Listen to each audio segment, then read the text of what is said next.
what football folk is doing. Last week they had Brady. This week they got Brady. We're literally doing it differently from everybody else. As a matter of fact, moving forward from this point on, I will not make reference to PFF. Do you not understand that they are that way because you're Joe Flacco? You just like to discredit things that people deserve credit for. That you can't possibly be expected to defend that. Talk about the game, Sam. So who cares about what people think about us? Yeah, I like football season, and all the things that go with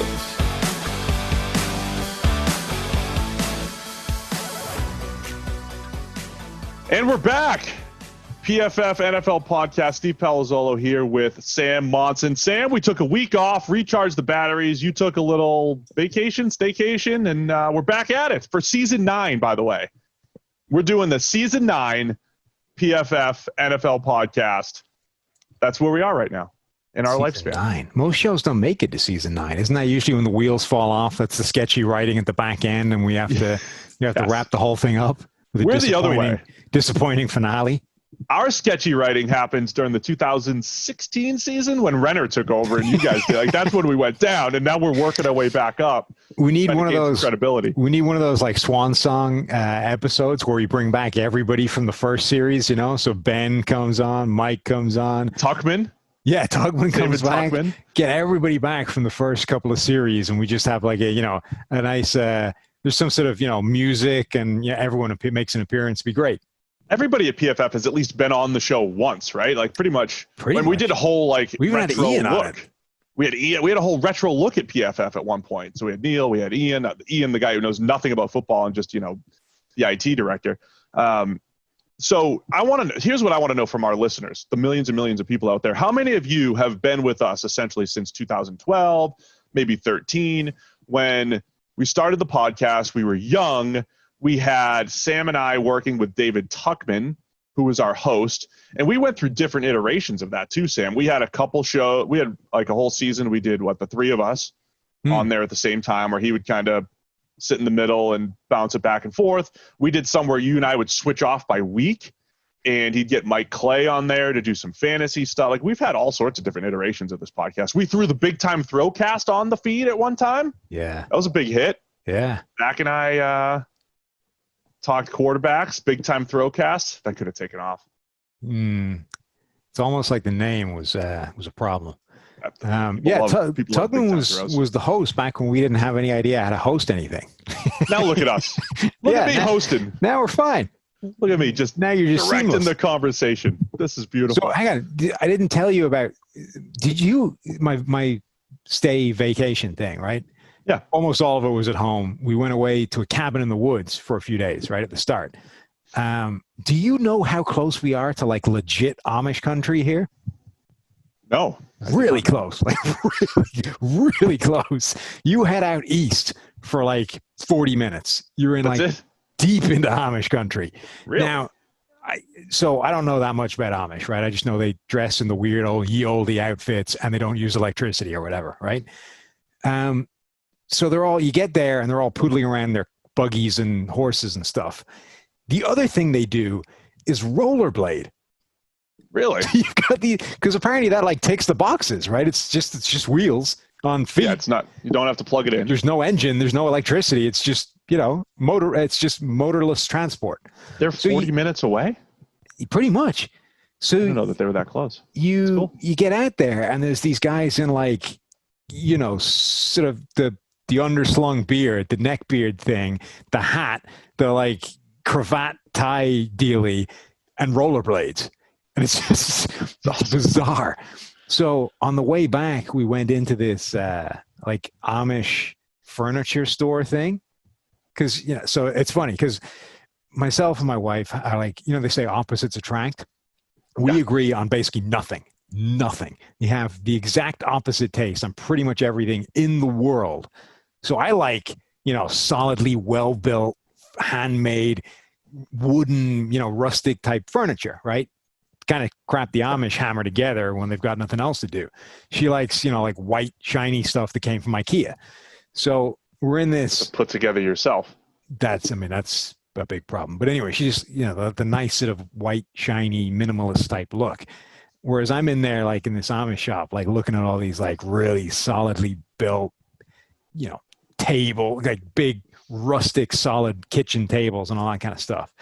But so they've got all this giant warehouse thing of furniture, and then they've got like including for like kitchens, living rooms, desks, office furniture and stuff, right?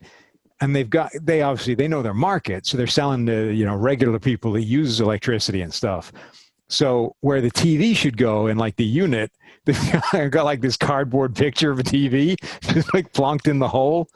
And then same thing for like the office furniture, right? Where your desk is, there's like a pretend iMac done in cardboard, just put there. It's like insert iMac right here. It was pretty good. I definitely wanted to buy stuff, but I wasn't allowed. I'm shocked that you would disagree with someone in your life like your wife. It's not like it's one-way traffic, I'm just saying.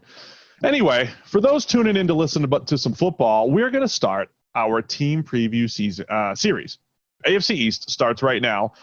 Sam and I combined. Sam did about 20% of the work here, but we combined to do team previews for all 32 teams. They're over at pff.com. Went position by position, tried to give you an extensive look at what to expect in 2020, the depth chart. And of course, since we took our little week off to recharge, a lot of stuff's happened. We've had a Jamal Adams trade. We've had a lot of opt-outs, 80% of which I think have happened in the AFC East. So starting the AFC East gives us a good opportunity to discuss all of the New England Patriots opt-outs and what that means. And we'll just stick with that division and knock out one per show over the next few weeks. Yeah, let's just start with the opt-outs generally for a second. Were you surprised by how many there have been? When's the deadline? It's coming. They want to move it up, right? Because probably there have been Wednesday. so many. I think it's this Wednesday. Yeah. So have you been surprised with how many there are? I am surprised. I don't know if I put too much. I didn't put too much thought into it. I don't think I went down and said, "Hey, I wonder how many guys are going to opt out." But I think especially when they come in bunches, it starts to be surprising, and it's all mostly. I mean, they're all good reasons. I think everybody has a reason for why they're doing it, and it's their choice. I make 40 so far. 40 opt-outs? Yeah, total. Yeah, I mean, I guess that's not a ton as like a percentage, but honestly, I think we might see a lot more by the deadline. Yeah, and I mean, it's already more than I expected there to be, I think. Yeah. Because there's a lot of, I mean, it depends on your perspective too. Because there's a lot of money on the line potentially. Yeah. It depends on how the NFL has ranked your pre-existing conditions and all this stuff. So there's a lot that goes into it. And I think it obviously, when we talk about the New England Patriots and the fact that in addition to losing most of their defensive players, they've also lost half their defense, I think, to opt out too. So they have a lot of holes now because of all this. Do you think there's anything to? I mean, so the Patriots have had 8 guys opt out. The next highest team has had 3, and there's a whole bunch with 2. A ton of teams haven't had anybody bounce. Is there anything to that, or is it just weird coincidence? I think so. A few years, I mentioned this to you off air, right? A few years ago, a lot of the 49ers were like the team that had guys retiring early. Remember, Anthony Davis retired, Patrick Willis, Chris Borland. I think if anything, there's guys talk, right? Like they're friends, right? So Dont'a Hightower is probably good friends with Patrick Chung, and they're good friends with the next guy, whoever else, Marcus Cannon or whatever. And they all have their own individual reasons, but I would imagine that they discuss some of the stuff. What are you going to do? What do you think? Right. You've got this you're dealing with, you got this you're dealing with, and maybe there's just something to, all right, yeah, this is like, just getting advice or, having a friendly relationship where, that tends to happen. I also wonder with the Patriots, if it's easier. Nate Solder also opted out. That was kind of an expected one. A guy who used to have cancer. Yeah. His son has cancer that he's been battling. But I also wonder for players, they do want to win, and they do probably. I don't know if they want to win as much as fans want them to win. Right. Like this is their job, and they need to. You really get to this point as a professional athlete, Sam. You're trying to provide for your family. Like you're trying to first, and then fans care way more about winning. But I do wonder how much. Guys like the Patriots, I got all these Super Bowl rings, I got all this stuff, I've got these things that you try to achieve, and I'm more willing to step back. I mean, there's definitely, like you said, there's a sort of wide spectrum of guys that have opted out, and some of them make a ton of sense compared with others. Right? I mean, like Nate Solder, as you said, was expected. He's the poster child for a guy that should be opting out, right? He's already made a ton of money. He's dealt with cancer. His son's dealt with cancer. Like, they are as high risk as it's going to get, and there's almost no upside for him. So why wouldn't you opt out if there's an option there to do it? That makes a ton of sense. What's interesting to me is there's also these guys, we've dealt with this a little bit in terms of skirting around the concussion idea, this idea that guys don't want to self-report this stuff because that's where you get put on the shelf, and that's where your job disappears if you're not out there, right? You need to be out there to maintain your spot on the roster, otherwise you're gone. There's a bunch of these guys who would have been like roster bubble guys who are instead essentially saying, you know what, I'm not going to risk it this year. I'm not going to, chase what is a possibility for the risk. Like, I think what you're seeing is, as much as there's debate among the general populace as to how severe this COVID stuff is and how much you should be taking it seriously and how much of a risk it is to any one of us individually, the second you have something that changes that dynamic, like I'm lucky enough that my immediate family is all healthy enough, as far as we know. Yep. One of us are clear risk factors in terms of age, in terms of weight, obesity, underlying illnesses.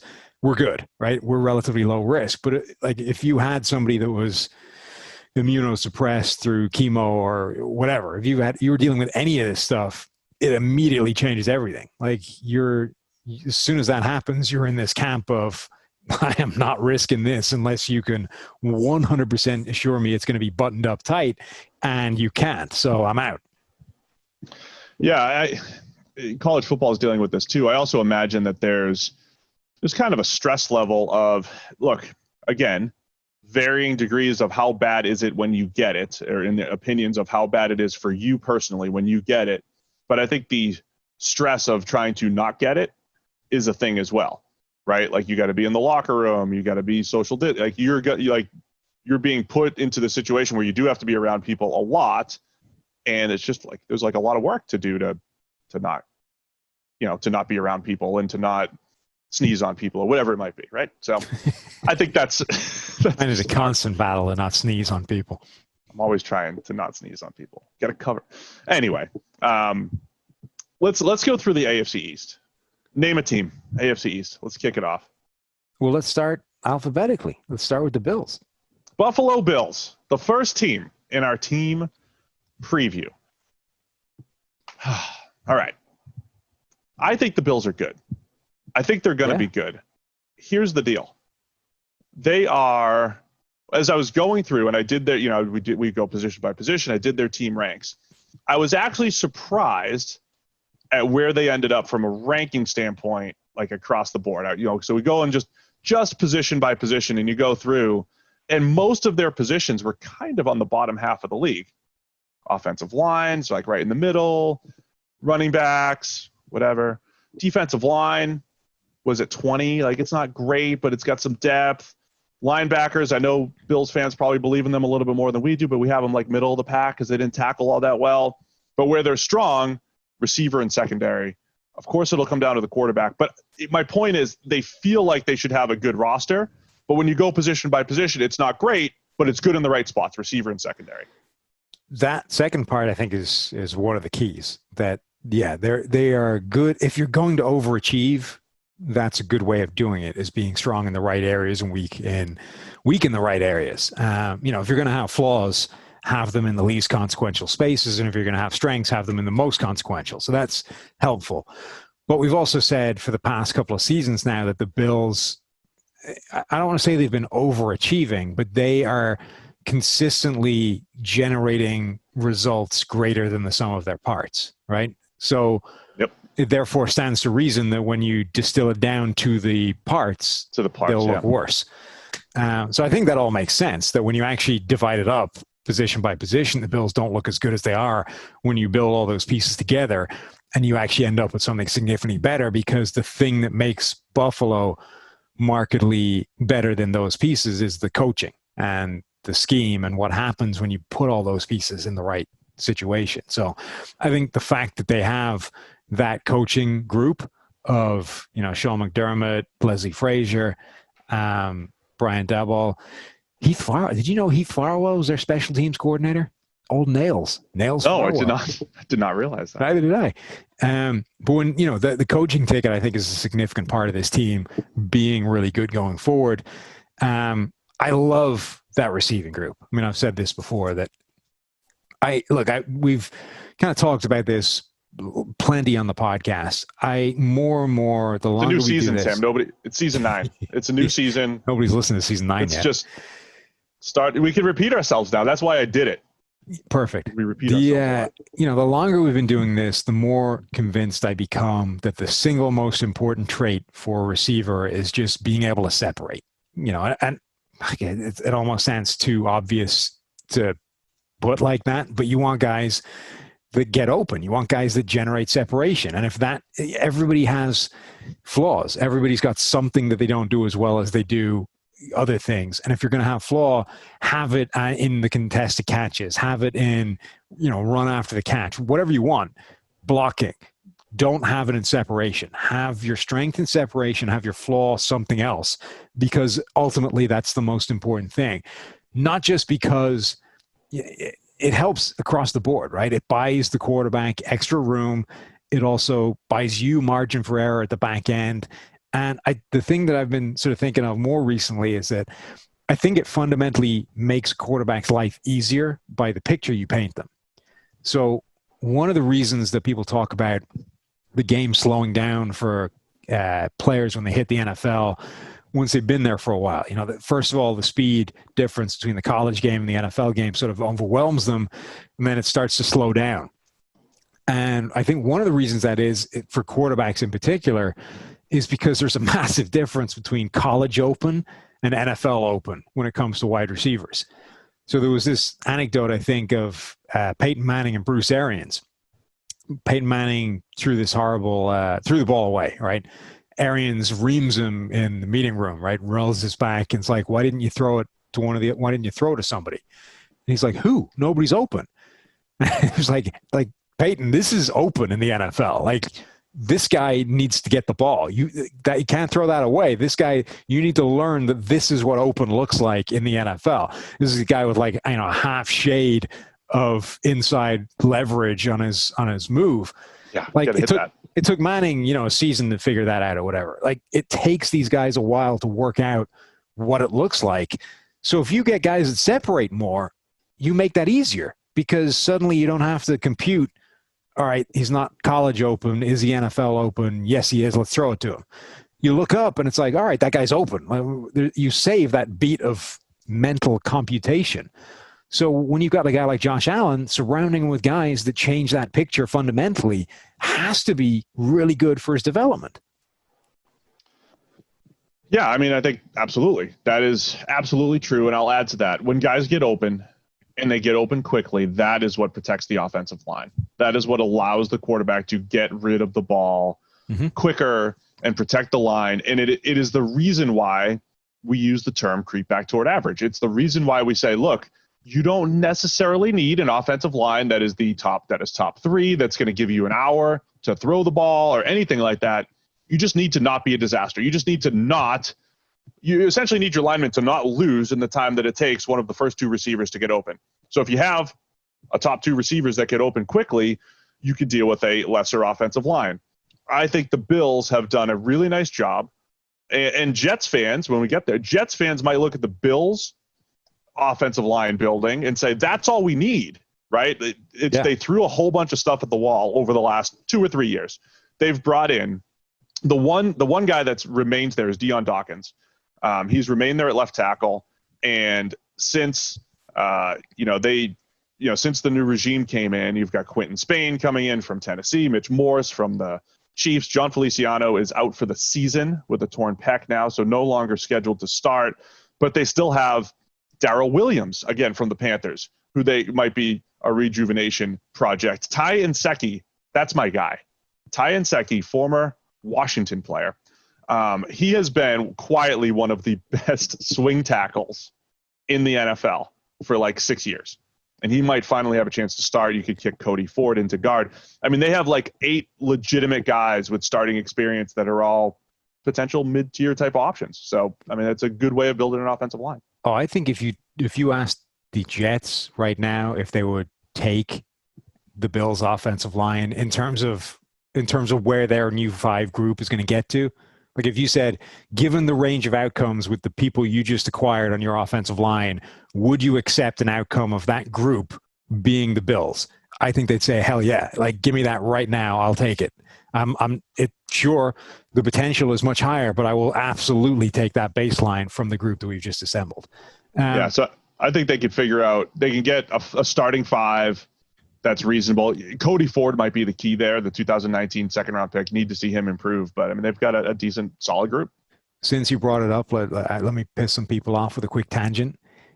Am I the only one that thinks terming them the Washington football team for this year is actually marketing genius?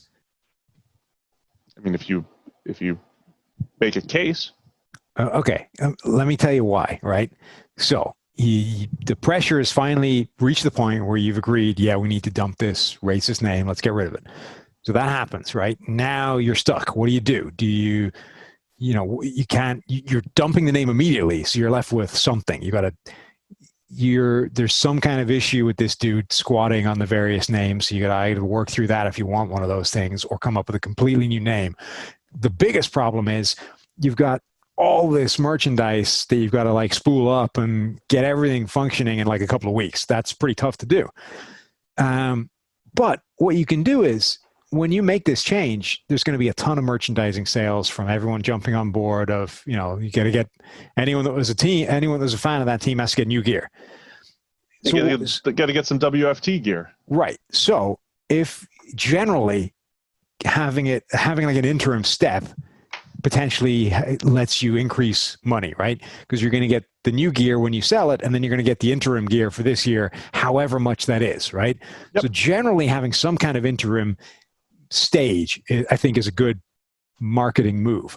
What makes it genius is having a name that's basically the worst possible dumb name you could think of, right?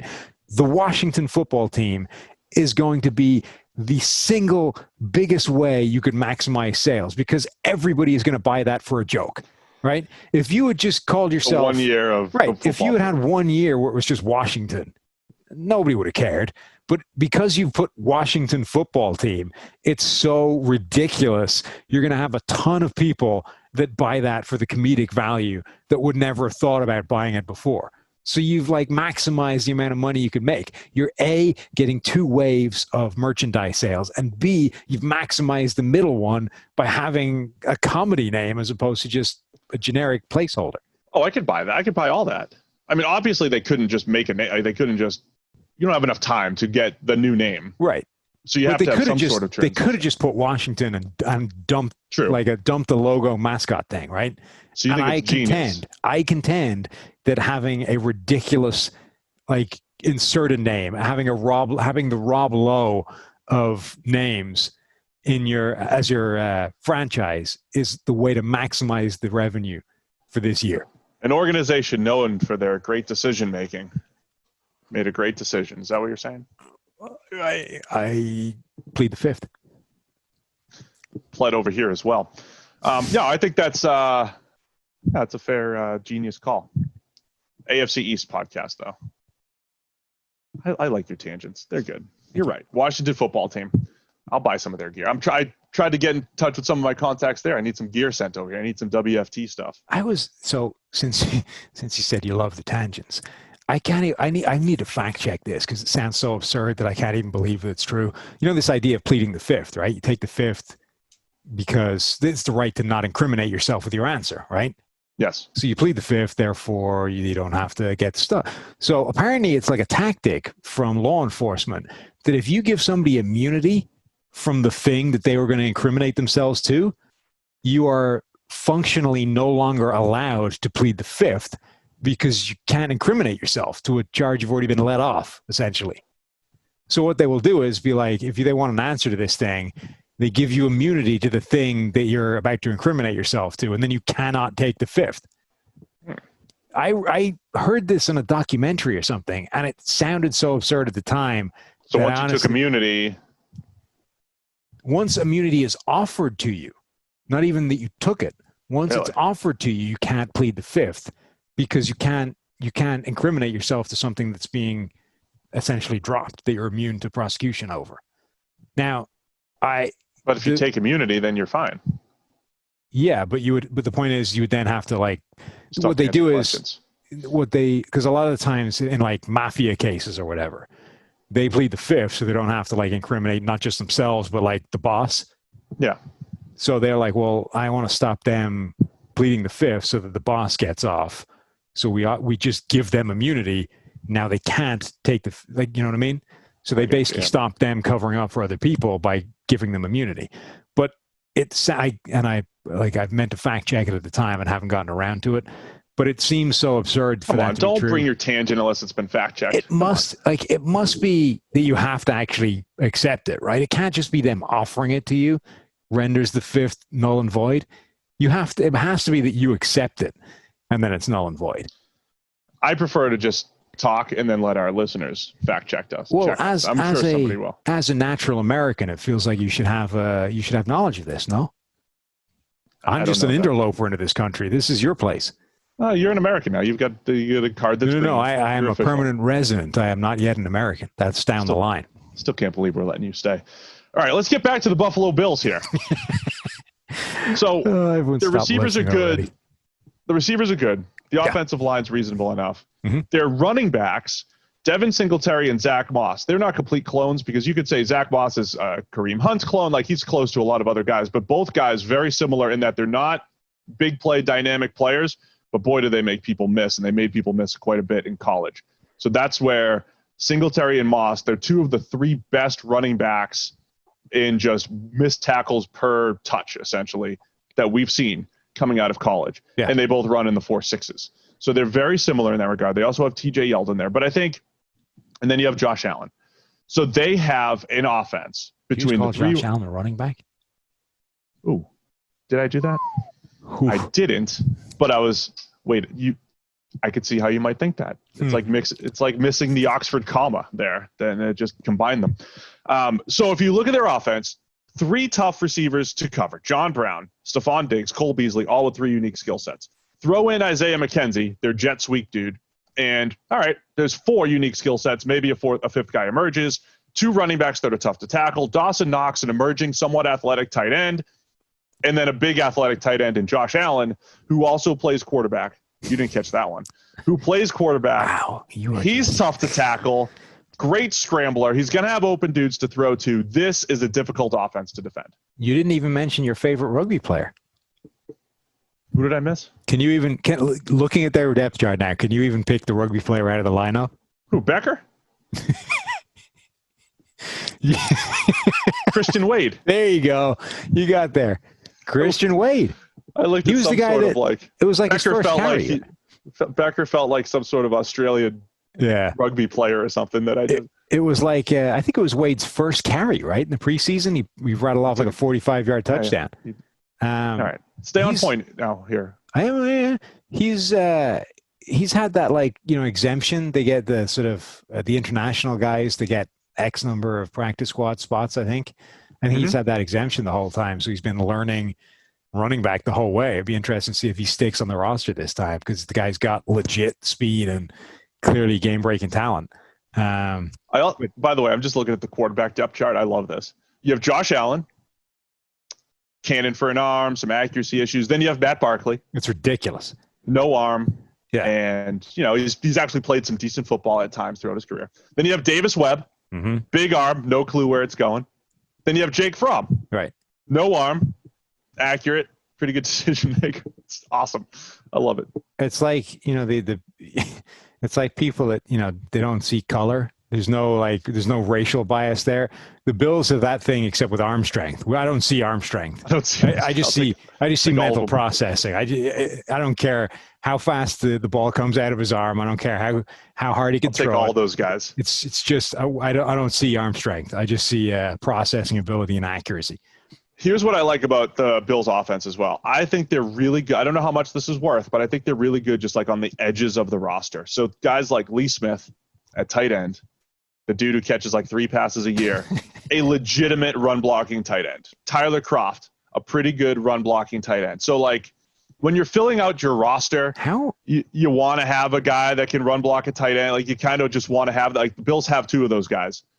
How amazing is it in today's NFL? In the NFL of 2020, there is still a roster spot available for a Lee Smith.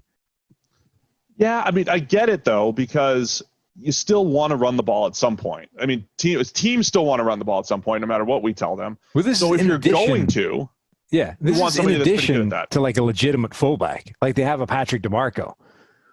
Yeah. It just feels like, if you're going to have, like, what is the point of a blocking tight end in today's NFL above a 6th offensive lineman?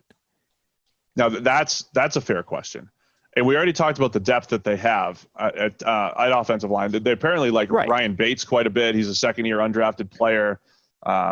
Initially started with the Eagles, was okay last year, especially in the run game.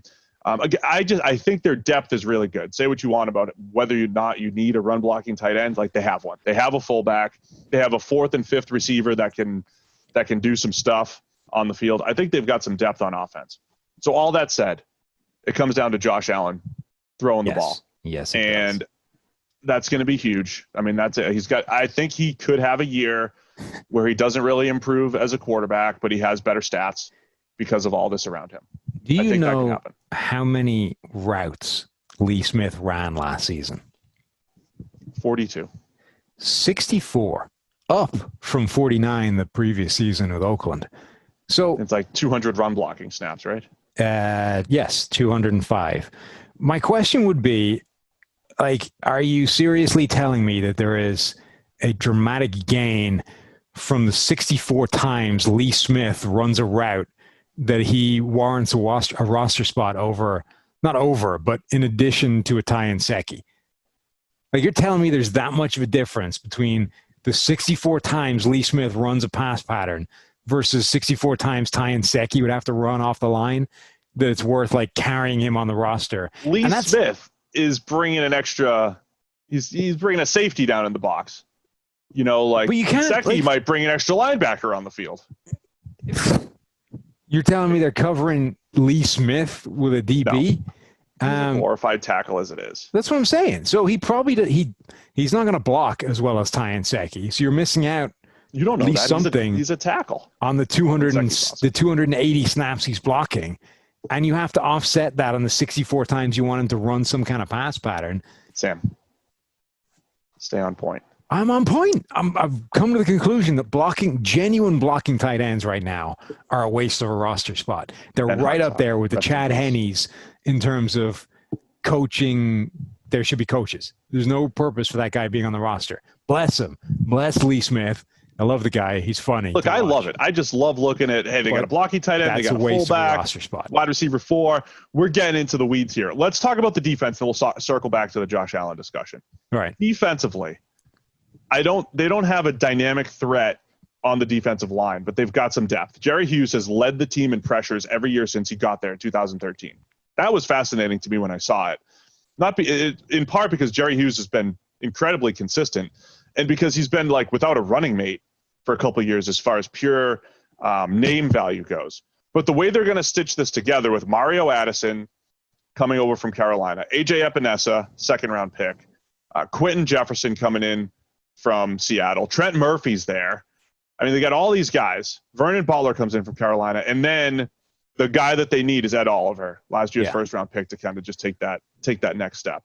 But I think they're one of the defensive lines that's going to roll 8 deep. Harrison Phillips comes in, plays the run pretty well. They've got like 8 legitimate guys that are going to rotate in and out there. Jerry Hughes being the best pass rusher. It's solid, but you need like Epinesa to really step up, Ed Oliver to step. You need one of those guys to step up and add a more consistent threat rushing the passer. Yeah, I mean, I think that undersells Jerry Hughes in terms of being a legit, top end threat. last year wasn't a great grade from him, but the year before he had a PFF pass rushing grade of 90. And as you said, he's been this consistent, dominant edge rusher for them the whole way. I think he is still an elite pass rushing threat for them. The problem is, as you said, they basically haven't had anyone else for his entire time there. You know, even the guys he caught the tail end of Kyle Williams' career, you know, when he wasn't the force that he was earlier in his career. And they just couldn't partner him with anybody that was a plus pass rusher in particular. The two players I think that really intrigue me are, one, what does Ed Oliver do this year? Does he develop into this pass rushing threat that his athleticism says he should be? He's flashed that ability, but he drew all these comparisons to Aaron Donald coming out because undersized guy, freaky athlete, but there's more to Aaron Donald than just being small and a freaky athlete. Like, he was also one of the most developed pass rushers to come out in years. Hand usage, incredible. Right, it was absurd.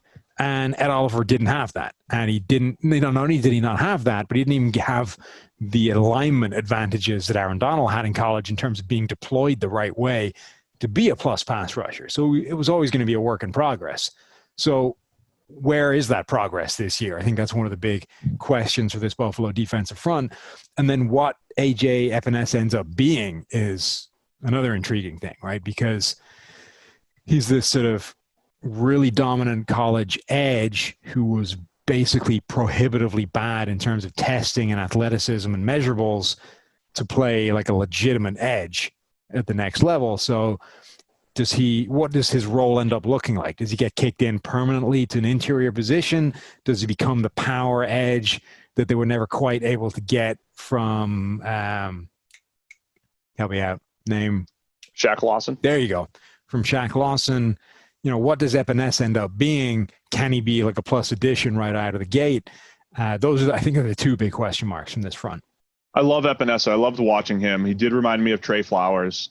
Don't forget Trey Flowers, former Patriot and Lion, current Lion, only played 4 snaps his rookie season, was injured, and it took him, because of the injury, it took him a while. But once he got going, Trey Flowers was an edge by name who did move up and down the defensive line, played a lot of nose tackle snaps, beats up on centers.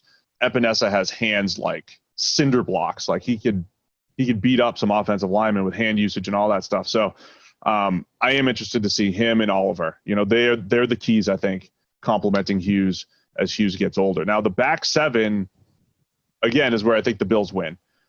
Everybody loves Tremaine Edmonds because he picks up a lot of tackles. He also missed quite a few tackles last year. Matt Milano was a top 5, top 6 coverage linebacker last year. People don't realize that as much. And those guys are deployed in creative ways. They got to cover backs. They got to play zone. They got to do a lot of things. It's an athletic, like Milano covers well. Edmonds has a really good athleticism and length. Like it's a solid group. AJ Klein's in there now, but it's really an Edmonds and Milano show. And then what they've done in the back, the only name that is a star is Tre'Davious White, who is, he's fantastic. He got beat more than, people wanted to admit last year, but White's fantastic. And then since over the last 3 years, Jordan Poyer and Micah Hyde, like that was one of the more underrated moves in the NFL a few years ago, getting Poyer in here, getting Hyde in here. And that entire Sean McDermott tree, fans have asked us this before about like which position groups just kind of like, not that they're easier, but they just always, Panthers safeties were always grading well when McDermott was over there, and he's carried that over to the Bills. He gets the most out of safeties. It's easier. There's I don't think you have to hide from that. It's not necessarily a pejorative. I'm not saying, I don't know that this role is necessary. There are other positions that are easier, like playing right tackle for Kyle Shanahan. They always grade well. Like there are certain positions. These guys still have a lot on their plate. They execute it really well, and they're more interchangeable the way they work and all that stuff. So I think it's a nice group. They have a lot on their plate, but it's easier than trying to be Earl Thomas in a Seattle defense. It just is. Like it's not a bad thing. Those guys are fantastic at it, but they are in an excellent system to help them look good. And it's a symbiotic thing. They make that defense look good, and the defense makes them look good. So the interesting thing to me is going to be the other cornerback spot. Levi Wallace, to me, feels like a guy that's going to start for 10 years and have a competition for his job every offseason. You know what I mean? Who's that? Levi Wallace. Yeah. He's going to spend 10 years as a starter, and every single year they're going to try and replace him. And it's already happened twice. Like now Josh Norman comes in. Kevin Johnson and Josh Norman. Right. So Josh Norman comes in, has experience in this coaching system. That was where he had his one elite year in Carolina. He's not that guy anymore. So I also think for 1 year, $6 million though, well worth a shot just in case. Just in case. I don't have a problem with it. I'm just saying that if you're bringing this guy in saying, hey, I saw him be elite in our system a few years ago, he's going to take the job from Levi Wallace, and that's a starting corner. I don't think it's going to play out that way. I think you put those two guys in an equal footing. Levi Wallace is a better player right now. Wallace, he's just this classic overachiever, right? That guy's story is insane. He's like still only a few years away from playing like intramural flag football, walks on to Alabama, goes undrafted, ends up starting, goes undrafted, wins the starting job from being undrafted. And then, as you say, like sequentially every year is just going to be, they're trying to replace him. But he's good. Like he's not a bad player. He's probably got a level. Like he's never going to be as good as Tre'Davious White, but he can, like, in the same way Troy Hill can be a really good number 2 if Jalen Ramsey is your number 1. Yeah, Levi Wallace can be a really good number 2 if Tre'Davious White is your number 1. As a former flag football champion, intramural champion, I can relate to Levi Wallace. That's it. You could not be further away from Levi Wallace's body type if... Yeah, but we're both intramural flag football champions. You outweigh him by like 120 pounds. That's fine. It's like he's on the same team as, Vernon Butler. They can relate to each other. They're teammates. You're like a whole extra woman in terms of size on top of what Levi Wallace is. Sam, stay on track here. I'm just trying to say I can relate to the intramural champion. Gotta relate everything to me. Yeah, of course. That's my shtick here in season 9 of the PFF NFL podcast. So here's the deal with the defense: 3 straight years of top 10 coverage grades. We always talk about coverage is not stable. Let's do best case and worst case for these teams. Okay, the worst case scenario for the Bills is they've run out of steam working with just a whole bunch of pretty good players, right? With 1 star on defense, solid across the board, coverage is going to regress, and they're not going to be nearly as good as we thought defensively, even though they've had 3 years of success within this system with a lot of these same players. That would be the worst case scenario for the defense for the Bills, right? And then the best case scenario is, a lot of these guys come together. It's a depth-driven team. And, they're solid again. They're one of the most difficult teams to pass against, which keeps them in every game.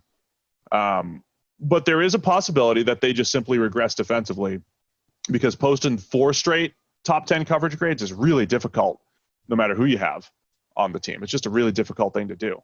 So there is a chance that they regress defensively, Sam. But, they on paper, they look like a pretty good unit. Yeah, agreed. So... do you want to circle back to Josh Allen? Oh, yes. Here's the question I was posed on recent Buffalo radio. Do you think this year they'll be more aggressive? Will they not be as content to win 20-17 than they were previously? And my point was, I don't think they're choosing to win 20-17. That was the nature of their team. They're limited by their quarterback offensively, so they've had to rely on their defense. They did a really nice job last year, and our guy Kev Cole wrote about this last year. They did a really nice job of play calling to give Josh Allen a chance to succeed, to throwing on early downs. The worst thing you can do if you don't trust your quarterback, and I'm not saying the Bills don't, but the worst thing you can do if you don't have a top 3 quarterback or whatever is to just say run, pass. We're going to protect him by running, and then it's 3rd and 8, 3rd and 9. You got to convert those all day. The best thing you can do is actually pass early downs, spread it out, run play action, mix it up, screens, do the whole deal. They've done a really nice job of that in Buffalo. A lot more open throws. Josh Allen's success up to 20 yards was much improved last year, aided in by the fact that John Brown he's open at the intermediate level. He's been a top 15 receiver at the 10 to 19 yard level. Cole Beasley has gotten open. He's had a higher percentage of open targets as any receiver, highest percentage over the last 2 years. Cole Beasley. It's easier from the slot, but he's the guy, number one. So you're making life better for your quarterback. I love that. So all that said, what does Josh Allen do this year? Give me a Josh Allen prediction. You look like you're hard at work over there too. I can't wait to see what you're whipping up. Yeah, I'm trying to load up something, but I need to remember my password on the fly to do that. That's the problem, apparently. Okay, Weddle. Ask Weddle. Well, no, yeah.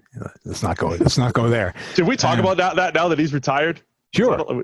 We used to get like constant emails that Eric Weddle couldn't remember his password to PFF. And the thing is, we were like resetting his password. Don't tell him what the password was, but well, it'll have changed by now. But we were like resetting it to like his name. You know, like we weren't making it hard for him to get in, and yet we were still getting a fairly regular email that he forgot. Great safety, always in the right position on the football field. Passwords, not so much. Well, look, he had all his mental runtime dedicated to like the defense. He didn't have time to remember like his name. He's a big save my password auto login guy. Well, that's what I'm saying, right? So if it didn't remember it, like the browser hasn't remembered it. I don't know what the hell it was. So. Do you want to get what's your prediction for Josh Allen this year? What do we see from him statistically, grading wise? Does he take a next step? Are Bills fans disappointed and they're looking for a new guy at the end of the year? Like, what do you think happens? Well, so here's the thing, right? There's what happens to him. Yeah, there's two things. There's what happens to him, and there's where the perception is. So I do think he takes a step forward. I don't know that it's going to be a big step forward. And that's the problem, right? So I think he will get a little bit better. I think he's gotten a little bit better last year. The big thing to me is whether he sorts out this deep ball thing, because he's such a weird breakdown in terms of what he does. So one, you can disregard the freaky athleticism and rushing skill that he brings, right? Yep. Now, you can... That raises his floor. Yeah, but on the other hand, you can also dispute how valuable that is, right? So everyone, you add up his scrambling yardage and just add it into the offense, right? It doesn't quite work like that because they're not equal plays. So his rushing attempts in total had a negative EPA. So effectively, even like if you said all of his rush attempts put together, they got further away from scoring than they did if he hadn't done it at all, ever. If he just passed the ball instead of taking off and running, they'd have been better off. Right, that's basically what that is telling you. Now, it doesn't quite work like that, right? It's more complicated. There's more facets in that. But this idea that he adds 500 rushing yards or whatever, therefore he's X% high, like it doesn't. It's not necessarily so. So the rushing, it is a factor, and he can make spectacular plays here and there. But it would be, I think, a mistake to fall into the trap of the idea of, well, he makes these spectacular plays, therefore all of his rushing is a net win, and it's positive, right? Because a lot of that is plays that he should be making through the air with his arm and doesn't. Secondly, he has an absurdly high rate, he has an absurdly high number of ridiculously high degree of accuracy and high degree of difficulty, intermediate passes, right? Good accuracy. There's a ton of these Bills accounts out there, throwing these highlights of Josh Allen just making sick play here and there. Nobody's ever doubted that those are in his game, right? The guy that's why he was drafted where he was, right? He's got the ability to make these insane plays, and he certainly made more of them last year than he did as a rookie. The problem is the bad, right? And for him, the bad last year was very specific. It was anything deep was a disaster. And he has the worst touch of a deep pass I've seen in a long time from a quarterback, maybe ever. That is not that hard. It really isn't. Like, of all the things to do as a quarterback, just putting a bit of air under the ball when you're throwing deep should not be the hardest thing in the world to achieve. There are quarterbacks without the same world of arm talent that Josh Allen has that understand that if they're going to complete a deep pass, the best thing they can do is put as much air under it as possible and let their receiver do the work. For some reason, he hasn't worked that out yet. Or if it has worked it out, he keeps defaulting back to trying to fire it in there like a laser. That has to change, because if it doesn't, the deep pass is the most valuable pass in the NFL. If you can't do that, if you're the worst deep passer in the NFL, you're only ever going to be so good. It just doesn't matter how good you are at everything else. That will be the cap on how good you can be. So I think ultimately Allen takes a small step forward. I don't know if he can take this seismic leap that we saw from a Lamar Jackson last season. I don't think that's in him, at least certainly not in one go. So I think he gets a little bit better. The little bit better probably makes Bills fans still think he's capable of doing it all. And the other important thing is that the Bills might be significantly better in terms of, winning the division and maybe contending. So again, the things will be in his favor in terms of perception. A negative EPA thing's real, huh? Yeah. You thought I was just making it up. Oh yeah, I thought you screwed something up for sure. I know. I can read things. No, I'm proud of you. So, yeah, I mean, I think that live on the show. Just making sure. I think Josh Allen, with the deep passing stuff, again, I think goes back to he missed some wide open John Brown passes last year, but I think he'll have more open throws. I think that'll positively regress. He'll hit a few more of those. I think Allen has it in him to have one of those years where he's got the 26, 28 passing touchdowns, decent number, another 7 or 8 on the ground. And at the end of the year, you're like, man, this guy's got a ton of touchdowns. Everything in between might not be that much better, but the touchdowns are there in part by the supporting cast, in part because he's got big playability. He makes a bunch of big time throws, still misses a high percentage, still, probably, he's got 15 fumbles over the last 2 years. He's only lost 2. It's another reason. It's another reason why Bills fans, I think, just feel good about, Josh Allen takes care of the ball. He doesn't have a ton of interceptions, hasn't lost a ton of fumbles. He's had fumble luck. He's had interception luck. Both of those really, really in his favor. So honestly, I think it goes either way extreme. I don't know if we see any middle ground this year. I think the Bills either fall apart with high expectations and Josh Allen, the interceptions go the wrong way, the fumbles go the wrong way, he doesn't improve, he misses so many throws even with more open receivers, and the defense regresses.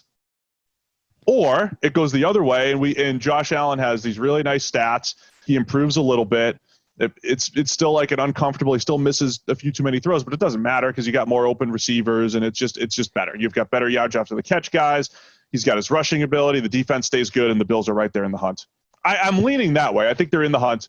I would actually pick them to win the AFC East, especially given everything that's happened with New England. But there is a possibility that bad stuff happens with Allen and given the higher expectations. It could happen. So what I think is going to end up happening is that I think the Bills will end up. So they won 10 games last year, right? Yeah. Think so. I think we could see them win 9 or 10 games again this year and it feel like a massive disappointment because we thought they were trending in the right direction. But actually what's just happened is that they've sort of hit the wrong end of variance, right? So the fumble swing back. The other thing that's this kind of cuts both ways, right? One, we think this division is theirs to win almost because the Patriots have they don't have Tom Brady anymore. Half their team has just opted out. The Patriots are not what they used to be. Suddenly this division is open for the first time in 20 years. But Buffalo's strength of schedule is significantly harder this year than it was a year ago. So they won 10 games with a really easy strength of schedule, which is one of the reasons that the Patriots still looked dominant. They had this Patriots schedule last year was a cakewalk. And the Bills had a lot of that as well. So we're expecting them to be so much better because the Patriots aren't in the picture as much this year, but they're about to run into a significantly harder schedule this year than they did a year ago. So again, it's going to feel like a disappointment, right? You're going to lose a couple of those games. We would have sort of said you're going to win. I think ultimately the Bills almost end up just spinning their wheels and ending up in the same spot, which to them I think will feel like a disappointment because we expected more.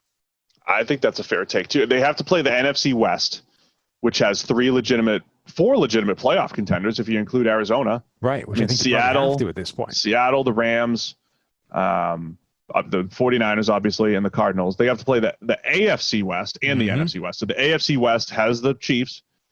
The Raiders should be improved. The Chargers are going to be a tough team to play. And the Broncos are going to be a tough team. I mean, they're all going to be tough teams. You got the Steelers. You have the Titans. And of course the AFC East. I'm just saying it'll be a challenge this year, I think, for Buffalo. I would still probably pick them in the East. Right. I mean, even just naming those additional teams, right? Oh, by the way, you also get stuck with the Titans and the Steelers. Titans and Steelers. Right. Like, this is a tough schedule. All right, let's man.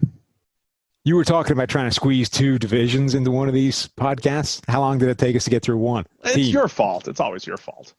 All right, let's get into the Miami Dolphins. They're next in the AFC East. No opt-outs, so that saves us something.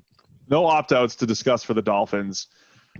Give me your high-level view. Or do you want me to? I'll give you my high-level view. That's how I started with the Bills. Sure. High-level view of the Dolphins roster. We'll get to the quarterback in a second. I love what they did this offseason with the secondary. I love where they moved as far as getting players into the secondary that fit what they want to do. Ultimately, I still think there are questions back there, but man, they have one of the secondaries I could see moves up quickly. Here's where the concern is when you're going through the position rankings. Offensive line, 32. Yeah. Running backs, 32. I don't care about running backs that much, but defensive line, 30. Linebackers, 29. Those are their rankings, just as far as position groups go. So receivers, 26, and we were debating having them even lower. It depends on how much you truly believe in Devontae Parker and Albert Wilson bouncing back. The roster still has a lot of work to do, but I like the progress they've made in the secondary. I like the fact that they got Tua in the mix, and Ryan Fitzpatrick, if he ends up playing, is coming off the best two-year stretch of his career, for whatever that's worth. That could mean that he's just ready to, wheels fall off, because that's what Fitz does every time he starts playing well. But I think that's where the Dolphins are as a roster, moving in the right direction. But man, they still have some massive holes. They do. The offensive line, I think, is the biggest one. I mean, last season we saw 4 of the worst offensive lines we have ever seen in PFF's grading, and Miami's was the worst. Yeah. And it didn't get a whole lot better. They made some changes to it, but they still have some pretty horrendous players scheduled to start for them. They have Austin Jackson, first-round tackle, who, again, we had more as a late second, third-round player, and they drafted in the first round. I see him struggling early on. That's the thing. He's got skills, but It's going to be a transition for him. Even some of the sort of fixes, in air quotes, are not players that you expect to fix that right away. If Austin Jackson coming in and even playing average for an NFL tackle, I think would be in the top 10% of his expected outcomes. The chances of that happening, I would say, are extremely remote. So that offensive line is going to be a problem again, a major problem. And at which point, you have to ask yourself, do you even put Tua out behind that? Or do you just say, hey, Ryan, thanks for what you've done the last couple of years. Your reward is to take a beating for this year, because we don't want to risk. Again. Yeah, we don't want to risk the young quarterback behind this disaster. The receiving core, I think, could be okay. What's amazing about Fitzpatrick is that he's played his best football behind the worst protection he's ever had for 2 years.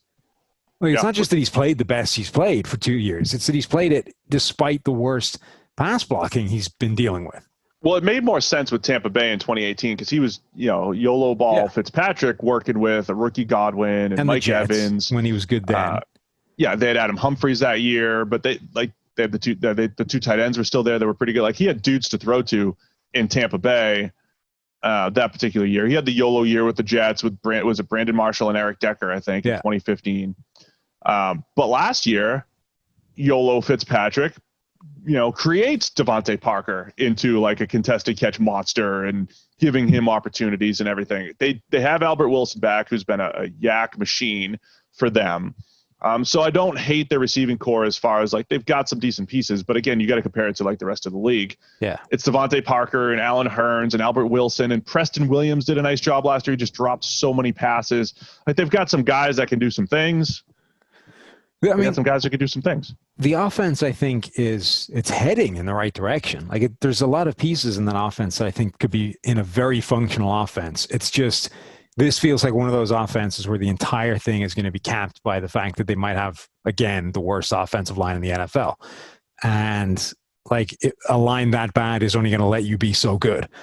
The more interesting thing with the Dolphins, I think, is the defense, because that's really heading in the right direction. Obviously, they bring in Brian Flores as the head coach from that New England system. He's creating New England South there, and in a way that most of the sort of New England replicas have been obvious replicas in a sense of flawed and not really as good as the original. This one might not be as good as the original, but I could see a way that this defense suddenly starts to become really quite good. They're loading up in the right places. They've already had Xavier Howard, obviously, on big money. I think Xavier Howard is a little overrated, but again, if he's one of your two top starting corners, that's something you can definitely work with. Byron Jones was the big offseason addition. Noah Igbenogany comes in to add some slot man coverage ability as well. That's a trio that could immediately become like one of the best cornerback trios in football. So do you have any concerns with, because I keep touting Xavier Howard and Byron Jones as a nice combo. Do you have any concerns though with how much Miami wants to play man coverage with those two guys? I mean, Xavier Howard, I have concerns because we've always said 1 week he looks like Richard Sherman, 1 week he looks like a bad Big 12 corner. Yeah. That has been the story of his career since the Big 12. We were watching film together at the Combine with him. We were like, watch this play. Oh, watch this play. Right, back and forth. And then even in the NFL, week to week, I mean, he has games where his ball skills are incredible, but like he feels like the guy that's better, like sitting in off coverage, staying on top of routes, not necessarily mirroring all the way, especially against better route runners. And Byron Jones has an element of that too. He could press, he's got good movement skills and everything, but I don't know if you want him straight one-on-one 50, 60 times a game, well, however, 35, 40 times a game. Right. You want to mix it up a little bit more. I love it on paper, though, and Igbenogany might be that guy. Like, he's the one dude. He's going to get beat because that's what happens in the slot, but, man, he has the ability to stick with, say, like the Edelmans of the world in man coverage, and you don't want him playing too much zone. So that's, like, the right pick and the right fit there. I just wonder how much you want these corners playing man coverage. There is certainly an element of playing with fire in there. On the other hand, though, I think when you start to work out how much man coverage they're actually playing or how many times you're essentially exposing them to getting burned like that, the numbers start to get pretty small, even just when you start to parse it out, right? So, an offense is going to face, 70 snaps a game overall, of which 35 are going to be passes. Of those 35, you're playing man coverage 55% of the time. So that's 17. So 17 of them you're in man coverage, of which how many, how many of those seven? So basically minimum or maximum 17 times you got to hold up generally, right? Most of those are going to be routes where you're not exposed to being burned anyway. So that gets cut down. You basically just need to survive the couple of plays in a game where you're actually at risk of getting toasted deep. Now, both those guys are capable of not surviving that play, but I think what these man coverage teams do, and particularly the non-New England ones, right, the actual replica versions, I think at this point they basically roll the dice that we can hold up, right? There's let's say it's 5 plays. There's 5 plays a game that we're basically rolling the dice saying that our guy is going to win. And if he doesn't, it's a big play. That could cost us the game. But if he does, we've made life harder for you on the other 35 plays because we played man coverage, and it's broadly speaking a tougher. And the windows are tighter. Right. It's broadly speaking tougher on your offense. So I think particularly a team like Miami, they're basically saying, look, we're going to roll the dice so these guys are not going to get exposed on those plays. Xavier Howard in particular has the potential to go the other way, right? He may get burned, but he's also going to catch a ball or two that maybe he shouldn't, or that maybe other cornerbacks wouldn't. It's just, you just don't get as many interceptions in pure man coverage, and that's where, sure, if you want him to be like Xavier Howard's best bet is to be like a Marcus Peters type, right? Like you get burned every now and again, but you're going to get 5, 6, 7 interceptions in a given season, and we'll take that because you're turning the ball over. It's just harder to do in the system. I don't hate your breakdown there. I'll say the other thing that they do, Patriots system, Belichick system, they take their pass rushers They press tight ends. They bump them off their routes. They lean safeties. They do all these different things to kind of like dictate the matchups and say, so all that you were parsing it out. They're even going to say, okay, here's this top receiver. We're going to put a safety over the top and play him man. We're going to take him out as well. So that's one fewer snap. So, there's something to that. And Flores, he did some good things in New England. Like when he did some good things in New England. Also, Matt Patricia, by the way, I think he's probably shown himself better than Matt Patricia to this point. Also, by the way, the quarterback has to find it even when you get beat, right? Think of the number of plays where you see a guy get killed in man coverage off the ball and it never goes that way, right? The quarterback just doesn't see it. It's not his first read, whatever. The ball's gone somewhere else. You've got 5 plays that you may be exposed to. You may lose one of them, and if the quarterback doesn't see it, it didn't happen. It didn't cost you anything. So I think generally, it's a risk, but I think a scheme like this has embraced that risk and decided that it's a net win. Let me tell you one other thing I love about the secondary. There are 2 projected starting safeties for whatever it's worth. Eric Rowe, Bobby McCain are 2 former corners. I just love this as a concept. Give me the corners that, move to safety. I thought Eric Rowe, when he came out, he did play safety at Utah for a little bit, then moved to corner. He reminded me a little bit of Devin McCourty as a player who was like just, solid and safe and didn't miss a ton of tackles in college. Hasn't been that guy really in the NFL, but he's had to play a lot of corner. And Devin McCourty had a good year at corner and a bad year at corner and then moved to safety and became a pretty good player. So I like the concept of Rowe playing more safety. He did a little bit last year. McCain, former slot guy, playing safety. That adds so much versatility to the defense. And then in the 3rd round, they drafted Brandon Jones, the big safety who just, can cover tight ends pretty well. He's got that one skill set. They have a lot of those Patriots-like players who just do one thing really well. And I really am looking forward to seeing how that, gets deployed and how that works. They add Kyle Van Noy in there, who's been the hybrid player for New England. Christian Wilkins, he's their 1st-round pick that they need better pass rush from, from last year. He was kind of like Ed Oliver for them. Shaq Lawson goes from Buffalo to Miami to be their power end. So they have some interesting pieces that I think could improve their D.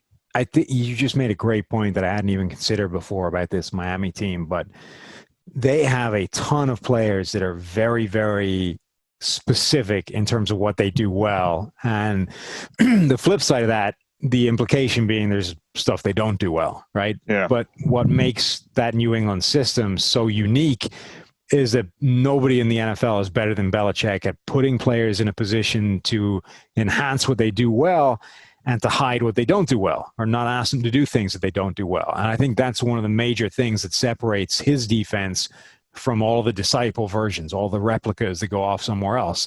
This will be an interesting test to see if Flores has that trait.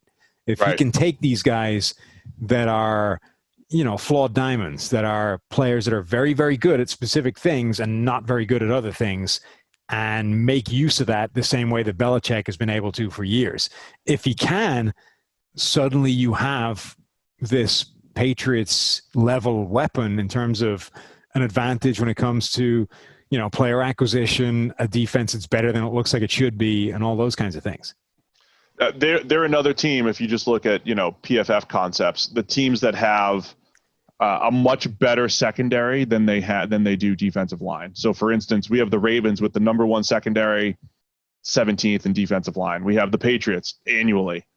This is their rankings. Third in the secondary, 25th on the defensive line. That's actually like where they've been ranking in their last few Super Bowl champion teams as far as coverage versus pass rush. You have the Seahawks, who are like the epitome of we're way better in the back ends than we are up front. The Dolphins are one of those teams. The Bills are actually one of those teams too, after we just talked to them. The Dolphins are one of those teams that's done a better job building in the back end than they have in the front as far as pass rush ability goes. Again, they've got some role players up front, but like, who's your top pass rusher? Is it Van Noy? Like, by the way, Van Noy played linebacker more his first couple years in New England. He played more pure pass rusher last year. He did a much better job. He did a really nice job rushing the quarterback. But like, he's your best pass rusher.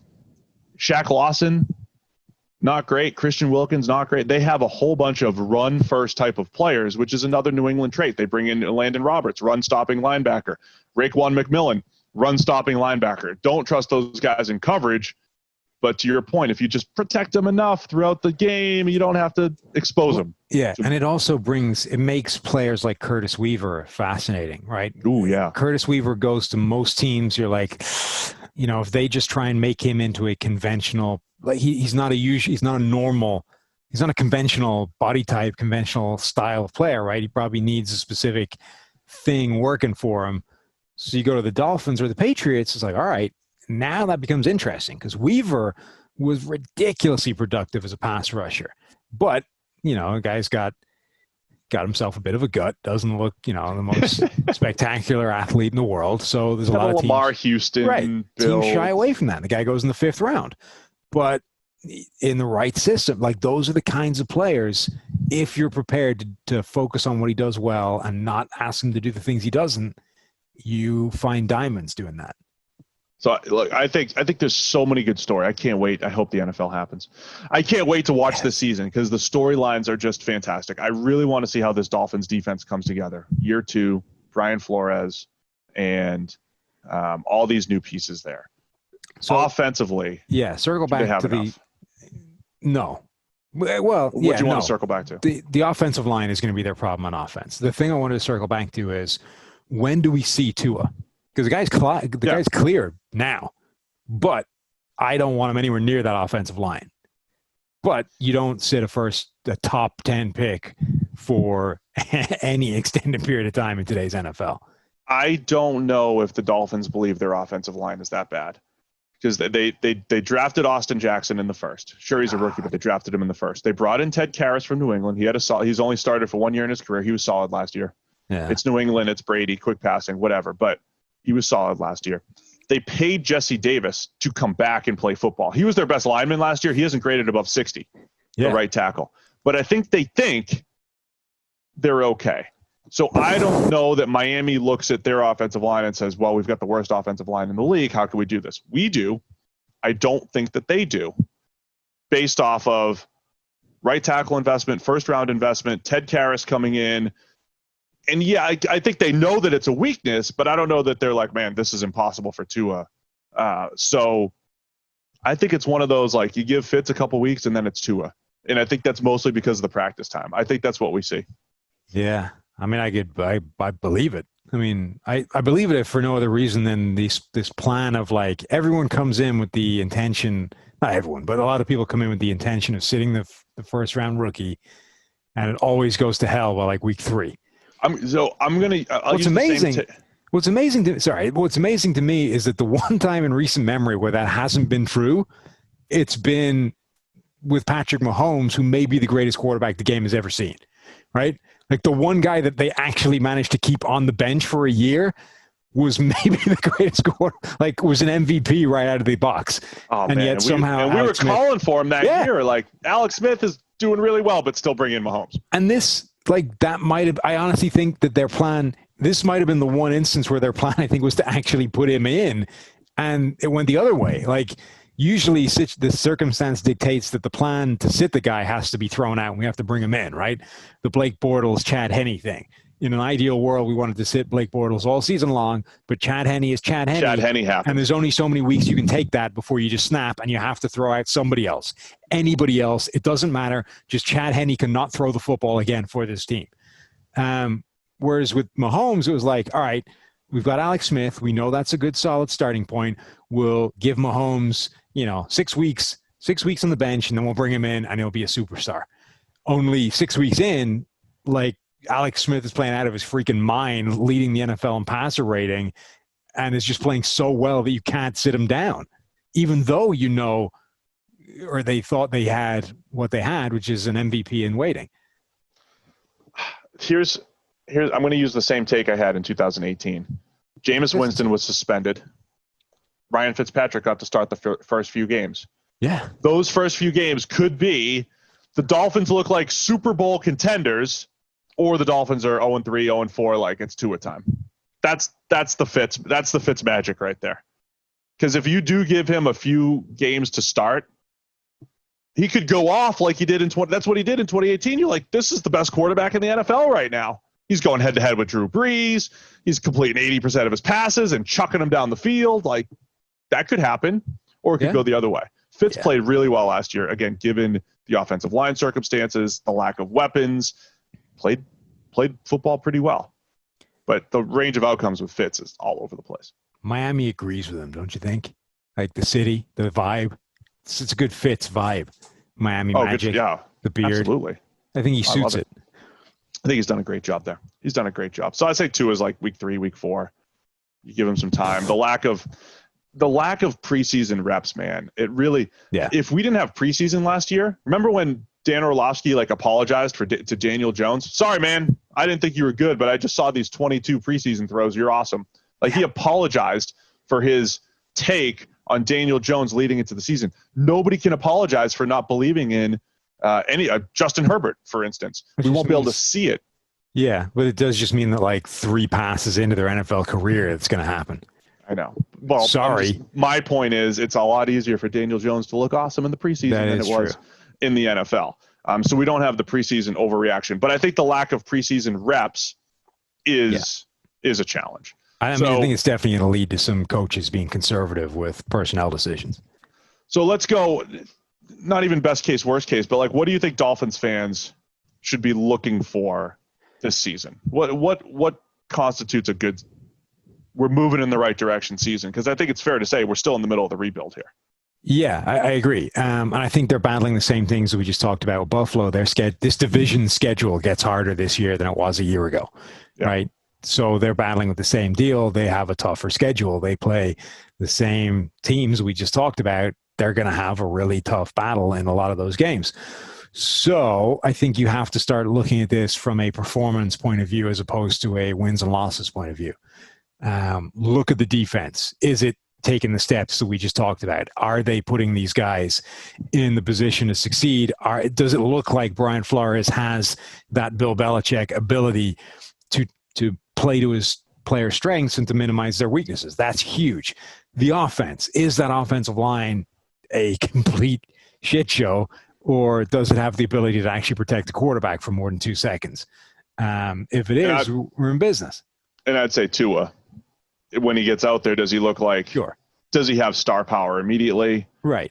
Is it a challenge? Does the arm strength look like an issue? Trent Dilfer swears by his arm, but I also swear that I haven't seen him throw with incredible zip other than a handful of times. I don't know if that's by design or not. Sure. Sometimes it just doesn't look right from an arm strength standpoint immediately at the NFL level. I'll be interested to see that. I think he'll be fine, but he might look like a star right away, or it just might take some time. Right, and he's an interesting one because the quarterback position now has become this instant gratification. When you see it. And Tua was that guy in college, right? He came in literally first exposure, essentially replacing Jalen Hurts in a national title game. Everything changed, just looked different immediately. Yep. So that's been him at the college level. Can he do it again at the NFL level? And then the other thing was that Devontae Parker year a blip, or is that him? Yeah, that'll be huge, I think, for the Dolphins. I think they'll be a tough team to play. I think they'll be solid, but I think, to your point, my cop-out, because I'm trying to skew positive for all 32 teams here, my cop-out for a lot of these teams is going to be, they're way better, but they're going to win 6 games. Just, you won't see it. Well, see it in wins, but they'll be better. I think this is the division where that is going to be the case for all of them, is that, look, this division had one of the easiest schedules in the NFL last year, right, as a division, and some teams were even easier when you add it in, and they're out of division, out of conference games or whatever. This year across the board, it's getting harder. So every single one of these teams has a harder gig in 2020 than they had in 2019, just because their schedule is getting tougher. So however much better you think you are than you were a season ago, you have to take a bit off, because it's going to be a tougher road to hoe. What's that? I don't even know what the phrase is. Tougher road to, I don't know. Someone to use garden tools on. Yes. I think that's the end of the phrase. All right. Only 2 more teams to get through, Sam. What is going? If you missed last week's podcast, don't worry. We rolled all 3 into one. That's what we're doing here. Okay. It's 3 podcasts in one. New England Patriots. The New England. Damn it. It is. New England opt-outs. it's tougher to hoe is the right phrase, but it's not road, it's row. The bit that I thought I had wrong, I had right, and the bit that I thought I had right, I had wrong. That's 2 times in a row. Tougher row to hoe. Row. 2 times in a row. That's what I was trying to say. Misspelled segue first. The New England Patriots already had a ton of turnover. Now, as of recording time, the opt-outs include safety Patrick Chung, linebacker Dont'a Hightower, running back Brandon Bolden, offensive tackle, starting right tackle that is, Marcus Cannon, starting fullback Danny Vitale, Najee Turan, offensive lineman with 0 offensive snaps last year, Marquise Lee, wide receiver, and then tight end Matt Lacoste. So, New England by far leading the league in opt-outs. They also just have plenty of turnover on the defensive side of the ball. We have seen, see all there. Obviously, Tom Brady is gone. But we mentioned Kyle Van Noy going to Miami. Jamie Collins goes to Detroit. Danny Shelton's gone. Ted Karras is in Miami. Daron Harmon is in Detroit. They all went to Miami or Detroit, basically. And Brady went to Tampa Bay. So there's a lot of turnover at key positions. So we're looking at a completely different world in New England. It really is. How different? Let me just ask you this. If Jarrett Stidham's the quarterback versus Cam Newton, how different is your projection for New England?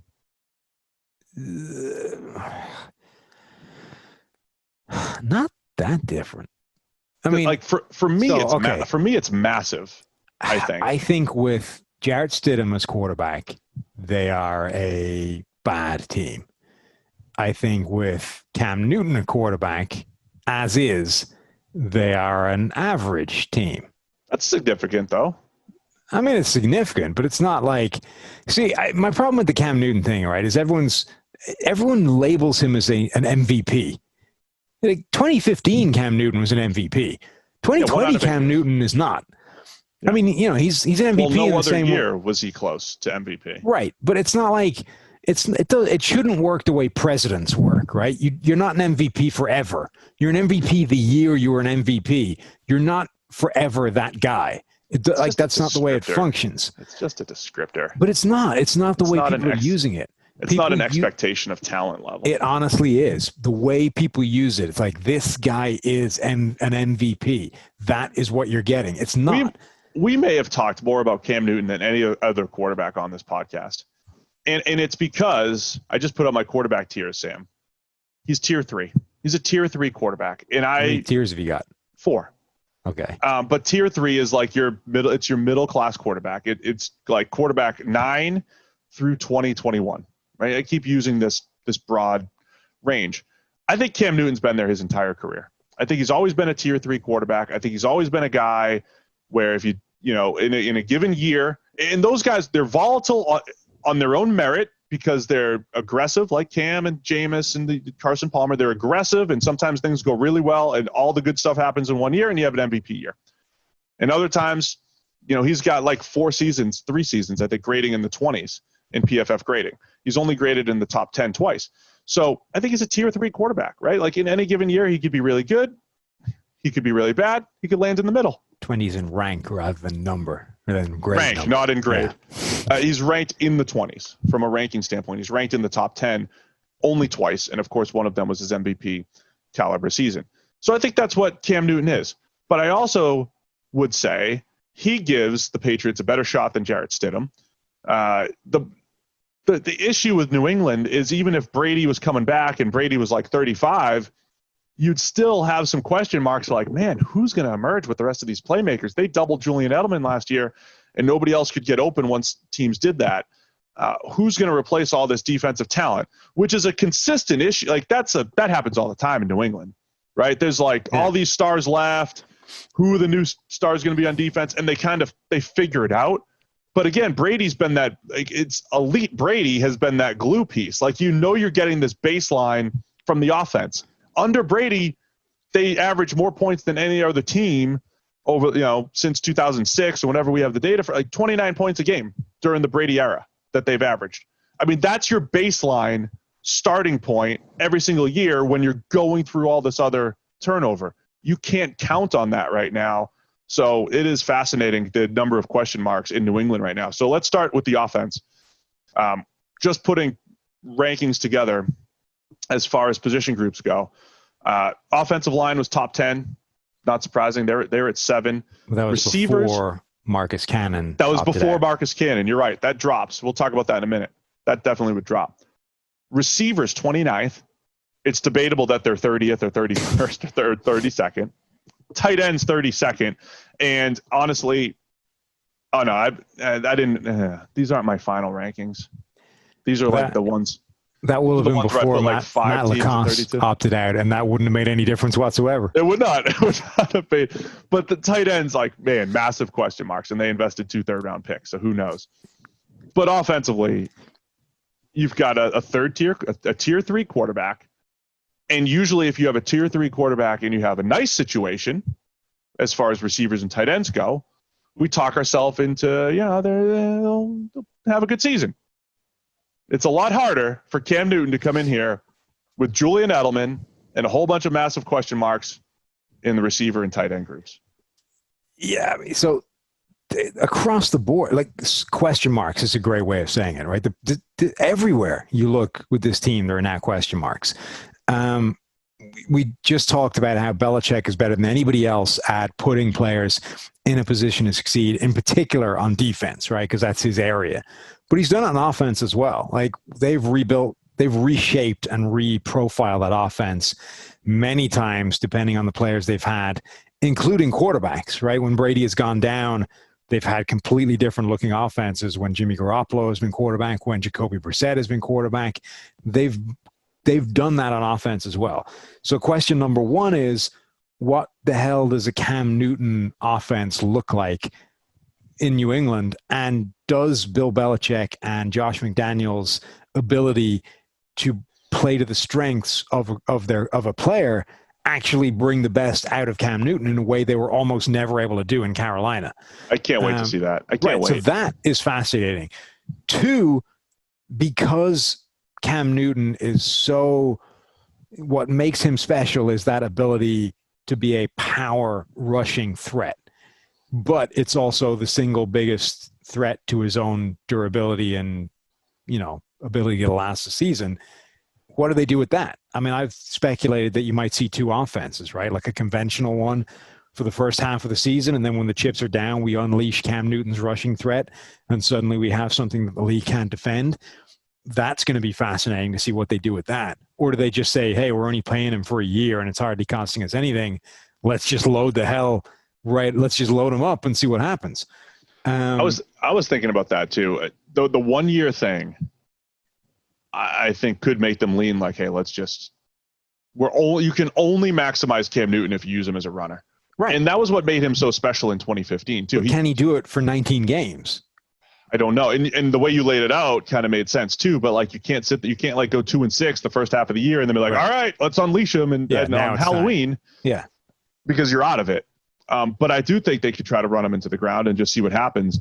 I also do believe the reason why they waited so long to sign somebody, like, they do believe in Jarrett Stidham to a point, right? They just would prefer not to start Jarrett Stidham if they had a better option.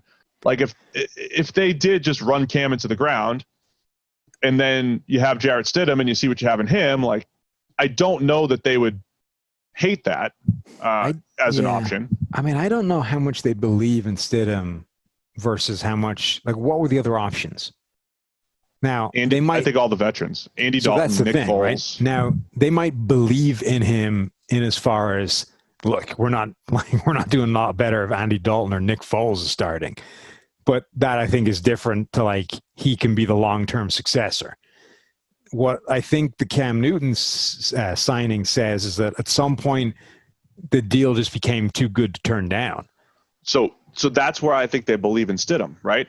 If they're desperate, they would be desperate at the most important position in the NFL, meaning they would either have traded up for a quarterback. We don't know. They weren't trying. They might have, but they were either if they were desperate, they would have signed one of the veterans. They would have done what they could have done to get with the veterans. But because I think they were okay with their baseline of Stidham, they treated the quarterback position like they treat every other position.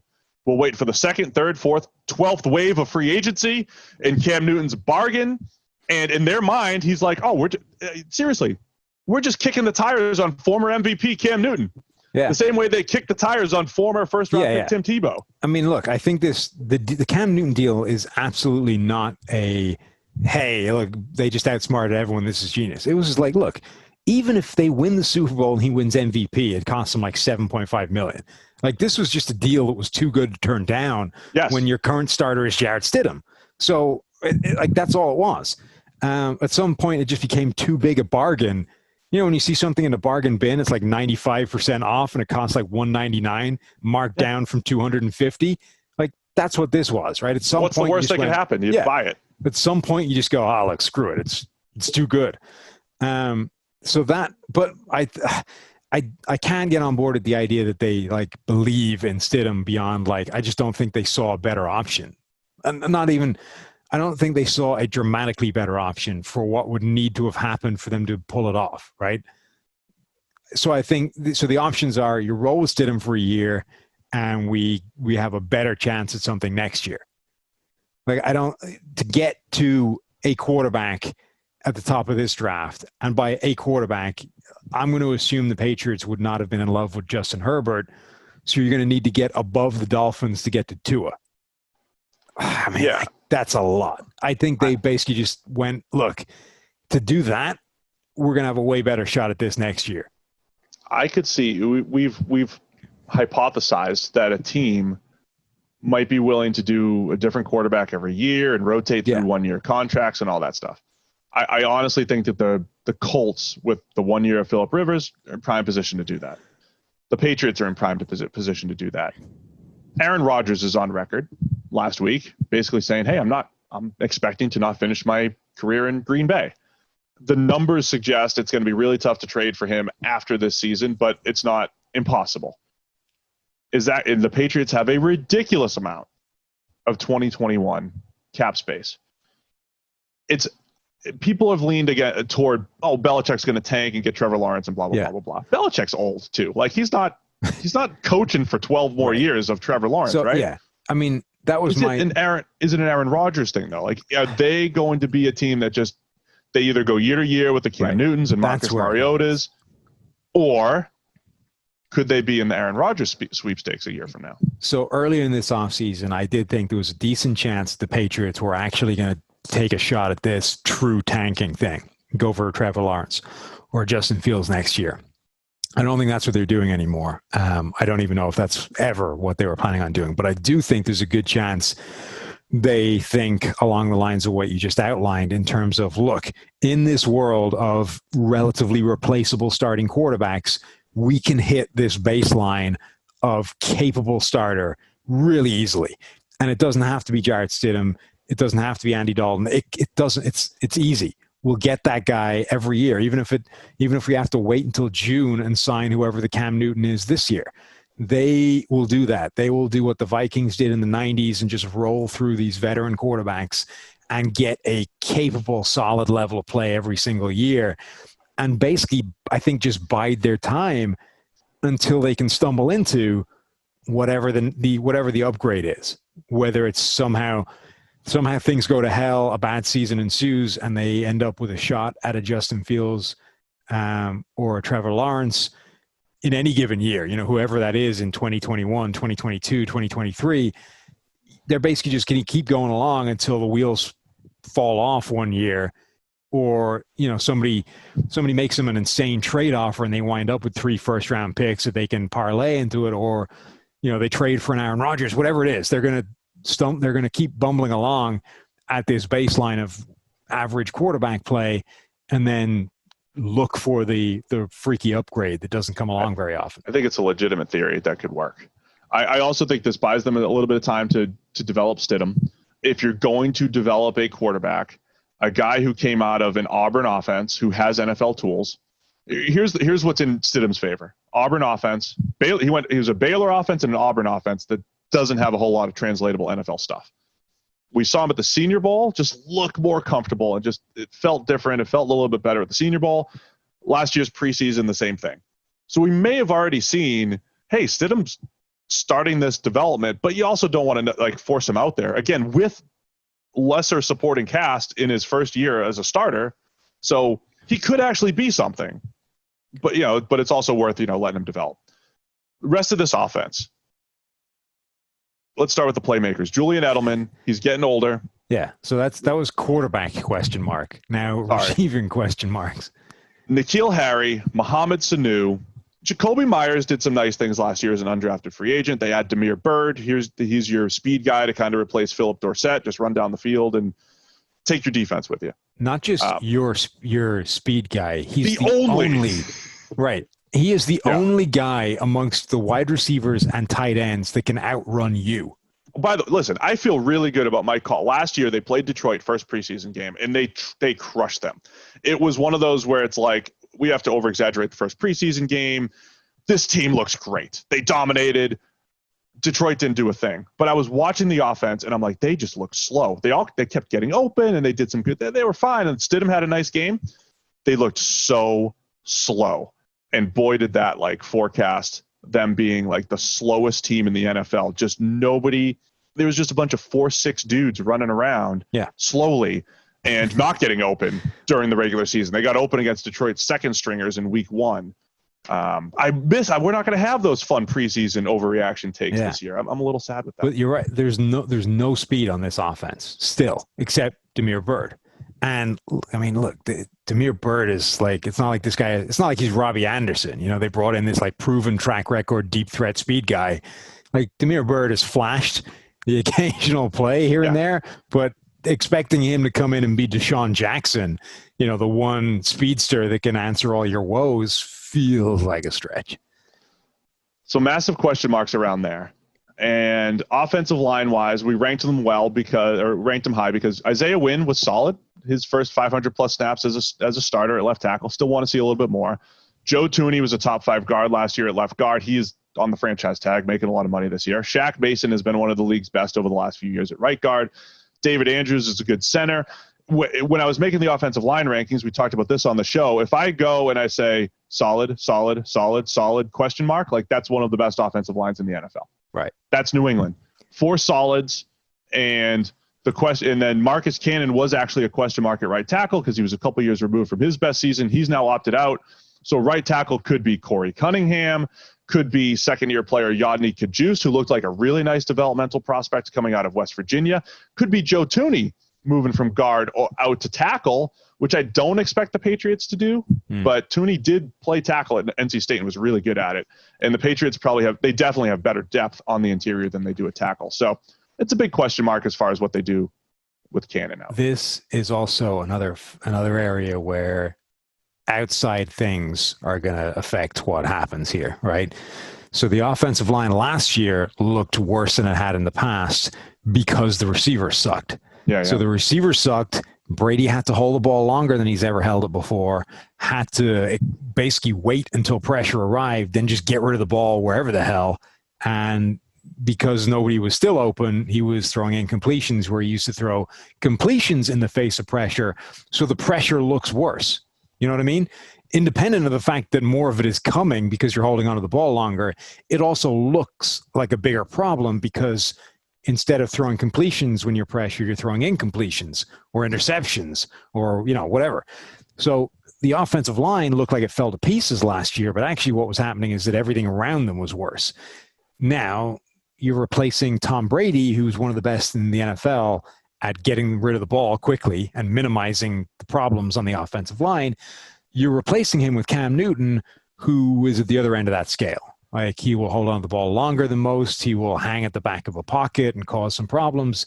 Generally, he's not an offensive lineman's best friend in terms of making them look good from a pass protection standpoint. The receivers we just talked about do not look like a significant upgrade over the group last year. In fact, they look like the group from last year. There's basically no change. So that's probably not going to make the offensive line look better. Lastly, the best offensive line coach arguably in NFL history is no longer working there. Dante Scarnecchia has retired, and the last time that happened, they kind of fell to pieces. So 3 things that can impact offensive line play are all working against the offensive line. Yeah, I will be interested to see if Cam did have that 1 year in Carolina, 2018, that everybody points to. Last time he was healthy, the stats were great. The stats were really good, and he did. He was like 2 yards per attempt shorter than he normally is. He was throwing shorter passes and letting Christian McCaffrey run after the catch and all that stuff. And that would be, I'd say, where the Patriots have a strength, is having James White, Rex Burkhead working out of the backfield. Their entire backfield is back intact. Sony Michel has not been good as a runner, essentially creating above and beyond expectation. They won a Super Bowl with him as the bell cow runner in 2018, but he was not great. He was better in 2018 than he was last year.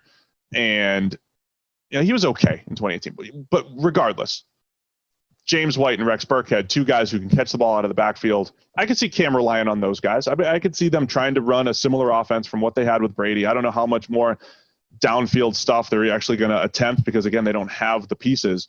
But in all of the what if scenarios, it's what if N'Keal Harry takes a step forward, or at least becomes uber contested catch space player? What if Mohamed Sanu is healthy coming off his surgery and it gets open a little bit better than he did and understands the offense and is on the same page with Cam? What if Demir Bird adds a little bit of speed and Julian Edelman's the same? Like, if 6 what ifs happen, the offense is reasonable. And then the tight ends, they were so bad last year with Matt Lacoste and Ryan Izzo. Like, that was the starting group that they brought into the season, and they got what you'd expect out of those 2 third-round picks. Devin Asiasi, pretty good for a 280-pounder.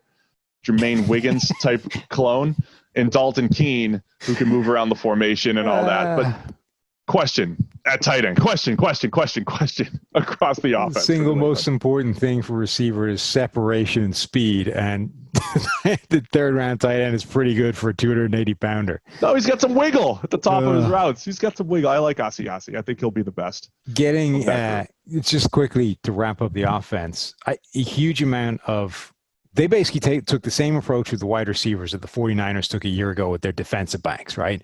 Which is everyone spent all offseason saying, God, they need to add DBs because they're terrible. And they were like, no, we actually like these guys. They're going to be better next year than they were this year. And the 49ers were right. The Patriots seem to have taken the same approach. They add Demir Bird, that, as you say, that's, it's not like a game changer. So a huge amount of this is this idea that first-round pick N'Keal Harry with a full season or a full off season and a full year under his belt is going to be better. And Mohamed Sanu, now that he's working his way back actually healthy, will be a different player. Do you have confidence in either of those things being true? No, I try to look. I ranked all the receiving cores, and that was the biggest thing. When I was ranking receiving cores like 24 through 32, I ran through the scenarios of what ifs, and you could see like it could happen, but there's no confidence in it. And then even if that happens, you still compare it to the rest of the league. So even if N'Keal Harry becomes like Demaryius Thomas light in year 2, and Mohamed Sanu becomes the previous Mohamed Sanu, who's like a pretty good number 3, you're still, and then you have Julian Edelman, you're still not looking at the Patriots like, man, there's a top 10 receiving core. Like, even if those good things happen, like they might rank 20th, they might rank 22nd if that happens. So that's where there are issues. And here's the other thing. Have the Patriots trotted out receiving cores like this before and won? Absolutely. With elite Tom Brady and a Gronk or multiple tight ends or whatever. So that is the difference. There's more pressure on these receivers to produce in this system when there's no tight end production. Yeah, and they also haven't really done that for like 15 years, and the game's a hell of a lot different now than it was then. You know what I mean? Well, like, I'm just trying to think of like when else they did. I mean, like 2014, it was Julian Edelman, Brandon LaFell, who had no history of success with Carolina and Cam Newton, and then he became a good player as like the number 4 option in that offense. But the receiver is not the number 4 option in this offense anymore. But the idea of just Julian Edelman versus Julian Edelman and Gronk is a massive difference. Like that combination is huge. Like, I think a lot of people cast their minds way back to the start of Brady, where his receiving core, was like this revolving door of like those guys, right? I don't think you can compare that era NFL to this era NFL like it's the same thing. Like, when we were grading games and you go back to like 06, it's like a different world. Yeah. It's not the same thing. So you can't just say, well, back in 05, they were running these offenses with no-name receivers, and it was fine. It was perfect. Like, you can't run that system anymore. It doesn't function. Like, this is a passing league in a way it never was back then. It has changed. The other thing I think that's a significant problem in terms of that improvement, for Harry to take that step forward, I think he needs Sanu I think they need both to happen at the same time for one to happen. You know what I mean? Yeah. Like, I think you can make N'Keal Harry into a dangerous NFL receiver, but only if you have a guy like Sanu who can play outside and do a lot of the things that I don't think N'Keal Harry can do. If you don't have that, I don't think N'Keal Harry can be successful. Yeah, because I think he has to be more of a gimmick player in red zone. Like, he's got to be what Brandon LaFell was, the number 4 option that did some nice things as a number 4 option. Jacoby Myers could be the wild card too, because as an undrafted player, he was the one guy who actually showed a little wiggle and worked out of the slot, worked outside and got open. He was just inconsistent at the catch point, and just in general, there was a reason why he went undrafted, I think. But he could be the wild card, as like he keeps sneaking in there, maybe stealing some snaps from Sanu and becoming a better option to complement Edelman in year 2. So defensively, I don't want to use the phrase question mark again, because we've used it a million times. Question marks. But there's questions on defense. So the first one is, how do they replace Dont'a Hightower? Dont'a Hightower has been the do-it-all. He's he is one of the few guys in the NFL. I always say this. He's a linebacker that you could actually have him rush the passer. Like, you could actually put him on the edge and say, go beat this tackle one-on-one. That doesn't happen. Linebackers don't do that. People thought that happened for years because they were like, oh, he's a 3-4 outside linebacker. He's a linebacker. It's like, it's not the same thing. Hightower had that level of versatility. Van Noy had that level of versatility. They lose both of those guys this offseason. Don't give me that Van Noy face. I mean, I don't know if Van Noy really had that. Even just like a Landon Roberts. So that's going to be your buddy, Jawan Bentley, old, hammer, run-stopping backer. It's his time to shine. They bring in Brandon Copeland from the Jets, who has played both. He's like Van Noy. He's played both edge and linebacker in his career. I think it's their chance to just breed the young guys. Well, Josh Uche. Yeah. What do you think? Do you think Uche can come in and do that right off the bat? Because he was a guy, like, his biggest thing in Michigan was like, this guy doesn't have a position. Like, he's just lining up wherever. I think he's more pass rusher than anything. I think he is as well, but he's like, he unlike the other guys, he actually has experience of being wherever the hell they wanted him at the time. Yeah, I mean, I'm intrigued by him. I think he had one of the highest pass rush win rates. He was right up there with Nick Bosa the last couple of years, as far as the best that we've seen. I think he is a natural gifted pure pass rusher, but he actually has some pretty extensive experience of being, a more conventional off the ball linebacker in a way that might suddenly become handy when you have to replace a Hightower. And Jamie Collins too, by the way, though. But like Hightower and Collins, those two guys next to each other as pure backers were just fantastic. They worked off each other really well. They played together in previous years. They got back together last year. Jamie Collins made a ton of plays on the ball. Collins is the athletic guy. Hightower could play the hammer. He could cover backs reasonably enough and all that. That's going to be really tough to replace. Oh, it is. I mean, it's going to be so interesting to see what they do with it, because one, like, Josh Uche's role is going to be pretty fascinating. Two, I mean, the whole Jawan Bentley thing is fascinating to me generally, and has been since they drafted him, again, because it's the Patriots, right?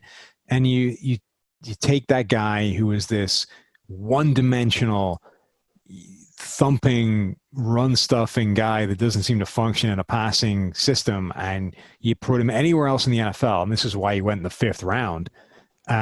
It's like, that doesn't really function. But he goes to the Patriots, and it's like, wow, well, that's a team that actually knows how to use players like that and won't expose them to the things they're not good at.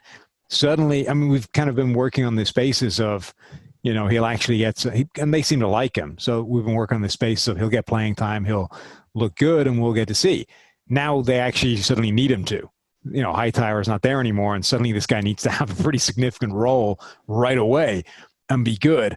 And then you've got the usual questions of New England, which is this like cycling through guys up front that are just sort of, rotational bodies on the defensive line, and the ever-present question of who the hell is going to generate pressure for them. The pressure thing is funny because Chase Winovich, 29, they've got like a who's who of guys PFF liked from a grading or pass rush win percentage standpoint in college who also didn't go in the first round. Uche is one of them. Chase Winovich, third rounder 2019, got off to a pretty good start as a rookie. Dietrich Wise, you would just send him like, dude, just continues to win. Like he did the same thing at Arkansas. He was a fourth round pick in 2017. If you go over the past almost any period of time, he has the best pass rush win rate in the NFL. But over that same period of time, his work rate or his workload for the Patriots has been going down and down and down. Right. His work against the run has been horrendous. He's been destroyed. But if you told me at the end of the year, like, hey, the Patriots stitched together a pass rush of Dietrich Wise, Chase Winovich, and Josh Uche is the main catalyst, or maybe Byron Cowart, the fifth-round pick in 2019, former five-star, I wouldn't be surprised. So I'm less worried about that because they've won with lesser pass rushes. Shalik Calhoun is up there. John Simon. I mean, it is a whole bunch of either unheralded college types that deserve a shot or reclamation projects up front. Lawrence Guy, Bo Allen, they'll stitch it together up front. And I think Danny Shelton was actually a solid run defender that they might miss a little bit. They don't have that type of huge body there, but I think they'll be okay up front. Linebacker, question mark. Secondary is where they're good. This is their strength. This is the reason why New England's in every game now.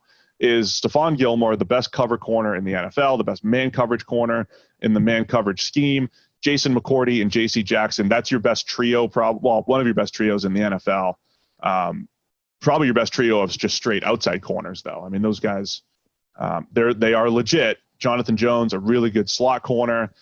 Devin McCourty's still there at safety. You lose Deron Harmon and his dependability on the back end, always making plays. Terrence Brooks not as good there. Add Kyle Duggar, the second round Patrick Chungy type of replacement. Now that, and you see that sooner than later now. Yeah, now that Chung is out, but they're deep and they've got some really good players all throughout the secondary. Yeah, I'm kind of with you. I think the front seven we assume will be fine because of the Patriots, right? Like, yes. I think people generally default to that as an idea. Oh, they'll be okay because it's the Patriots and this is what they do.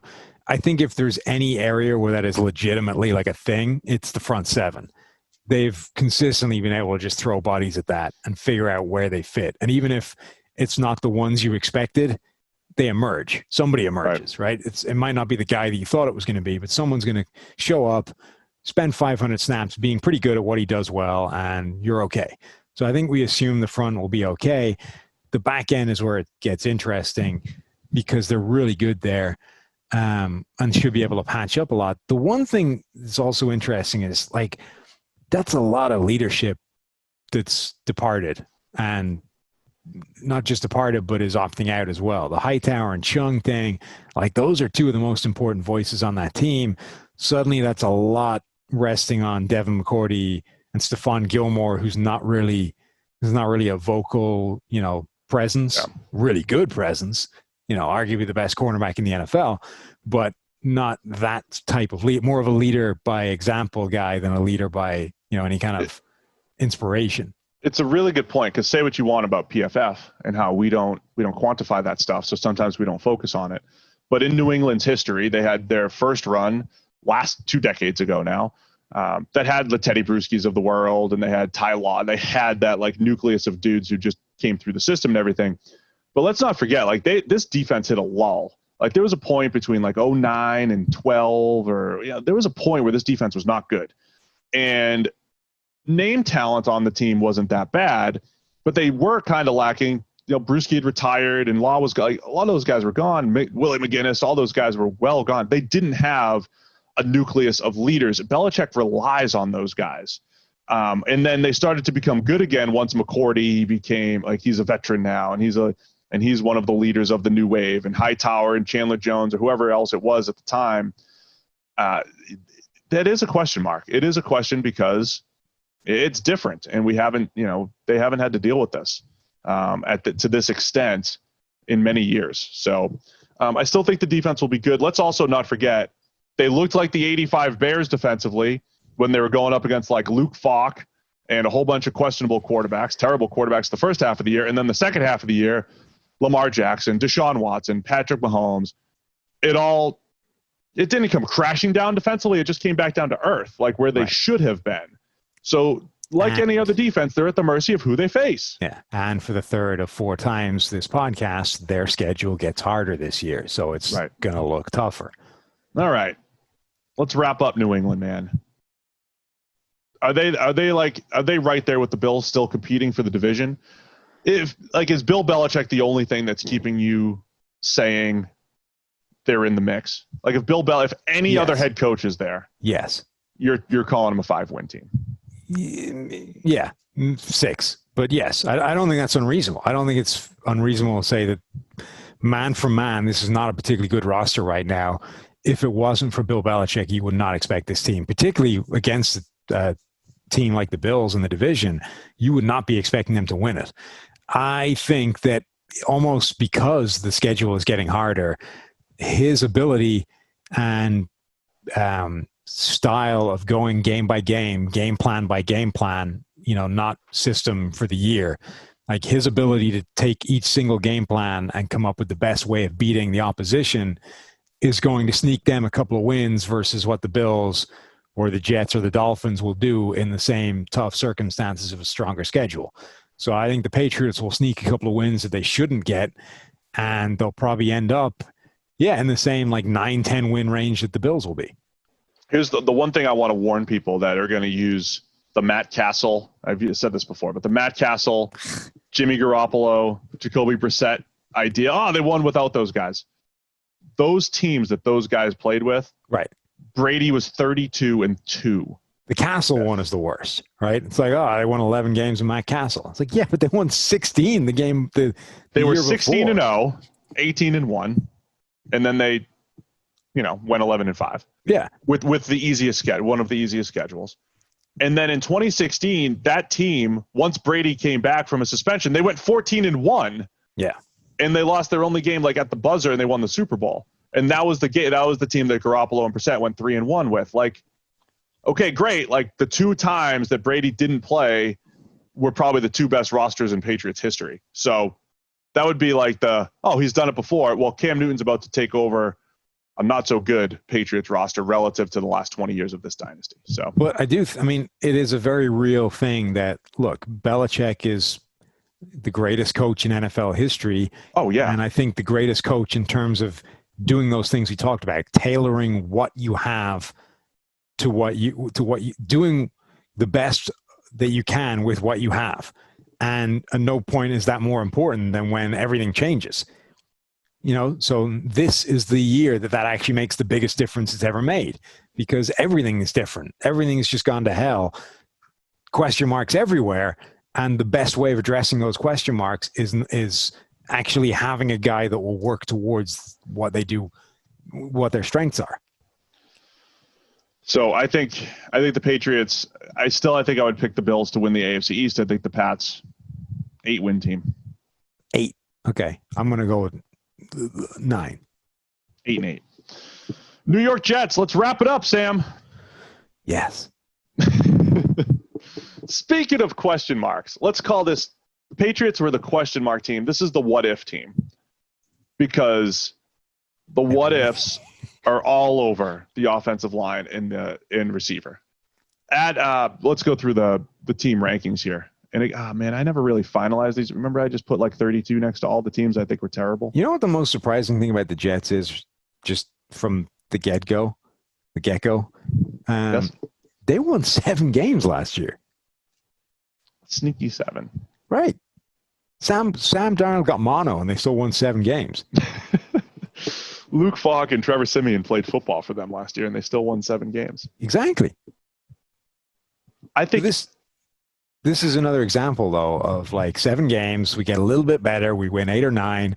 No, because the schedule gets harder. You're going to win 7 or less again, and it's going to feel like a disappointment. Here's my biggest concern. We rank their secondary, their Jamal Adams list secondary 32nd. And whatever. When we rank a team 32nd, they could be 29th. They could be, it doesn't matter. They're not projected to be good. All right, let's start there, though, because we haven't done the Jamal Adams thing. I love the move for the Jets. Yes. Love the move for the Jets. So Bradley McDougald is not a terrible replacement for Jamal Adams. It's one of my guys for the My Guy podcast. I'm a big McDougald fan. Look, you can make the case that Jamal Adams is the best do-it-all safety in the NFL, right? He's a top, 25 player in the entire league, but he plays a not particularly important position. And Bradley McDougald, I don't want to say he's a poor man's version because he's not bad. Like, he's a decent player, but whatever the next rung up from poor man's is, a lower middle class version of Jamal Adams, right? He's a pretty good replacement. To get a first round pick and Bradley McDougald would have been a great trade for the Jets. To get another first on top of that is absurd. I think it's huge. And Jamal Adams is the best do-it-all safety. Bradley McDougald, you could make the case, is the best Kansas safety in the NFL. And Kansas safeties, Sam, they don't do anything in life. They're terrible at everything. Costco. So McDougald just becoming a pretty good NFL player. Good for him. No, seriously though, the Jets. Here's the overarching point, right? 2018, they trade up to get Sam Darnold. They had 5 other picks, not one, and they were all third rounder later. The following year, they had 6 total picks, only a first rounder, no second rounder. When you trade up to go get a quarterback, you almost certainly have to draft in volume, and you have to replenish those picks somewhere, or else you're playing whack-a-mole with your roster. You're trying to shore up the offensive line. Oh no, now we have to shore up the receiver. Oh no, the secondary's falling apart. This is the consistent theme right now. If you trade up for a quarterback, you have to make up for it somewhere. So or the quarterback that you trade up for has to be able to paper over those cracks, right? Oh, so that would be like if Mahomes. If the quarterback, well, not even Mahomes. So Mahomes is the obvious example, right? But Deshaun Watson is another. Like, yes. Deshaun Watson has been good enough where you can shortchange him with the rest of the roster, and he's good enough to overcome that. Darnold is not yet. Jared Goff is not. Like, and it's perfect example, Sam. That's great. Because I think Houston's playing whack-a-mole too. Their secondary is terrible, but they spent a whole year on their offensive line while everything else got depleted. And that's what's keeping them from being a fringe play. Like we get into the playoffs team to the team that's challenging Mahomes and the Chiefs, because they could be there. The Jets are playing whack-a-mole with just a roster to, be competitive. And my concern is where they're weak, secondary and receiver. So now that if you can separate the fact that Jamal Adams is awesome, and the initial reaction for people is like, you draft every year to find a player like Jamal Adams. But if you could take a deeper look at this and say you got 3 years of Jamal Adams play. Granted, yeah, they didn't win anything, but it doesn't matter. Like, you got 3 years of service time out of Jamal Adams, your first-round pick, and then flipped him for 2 other first-round picks and, as you mentioned, a solid player. Like, you make that deal every single time, and it's only because superstars by name in the NFL that are not quarterbacks, they're just not as important. They just don't win games like superstars in other sports. Jamal Adams is a star. In the NBA, if you traded for a star of Jamal Adams or traded of Jamal Adams caliber, you go from bad team to playoff team to, like, that makes you like a title contender. If you in the NHL, it probably impacts less.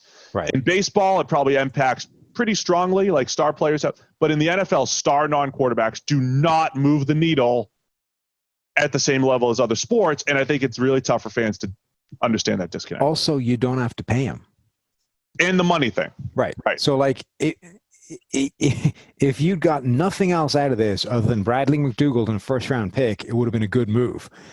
The fact that you get another first-round pick and you don't have to pay his contract, like, I get that you've said goodbye to your best player, and that sucks, but it's such the right move for the Jets, and it's a great deal for them.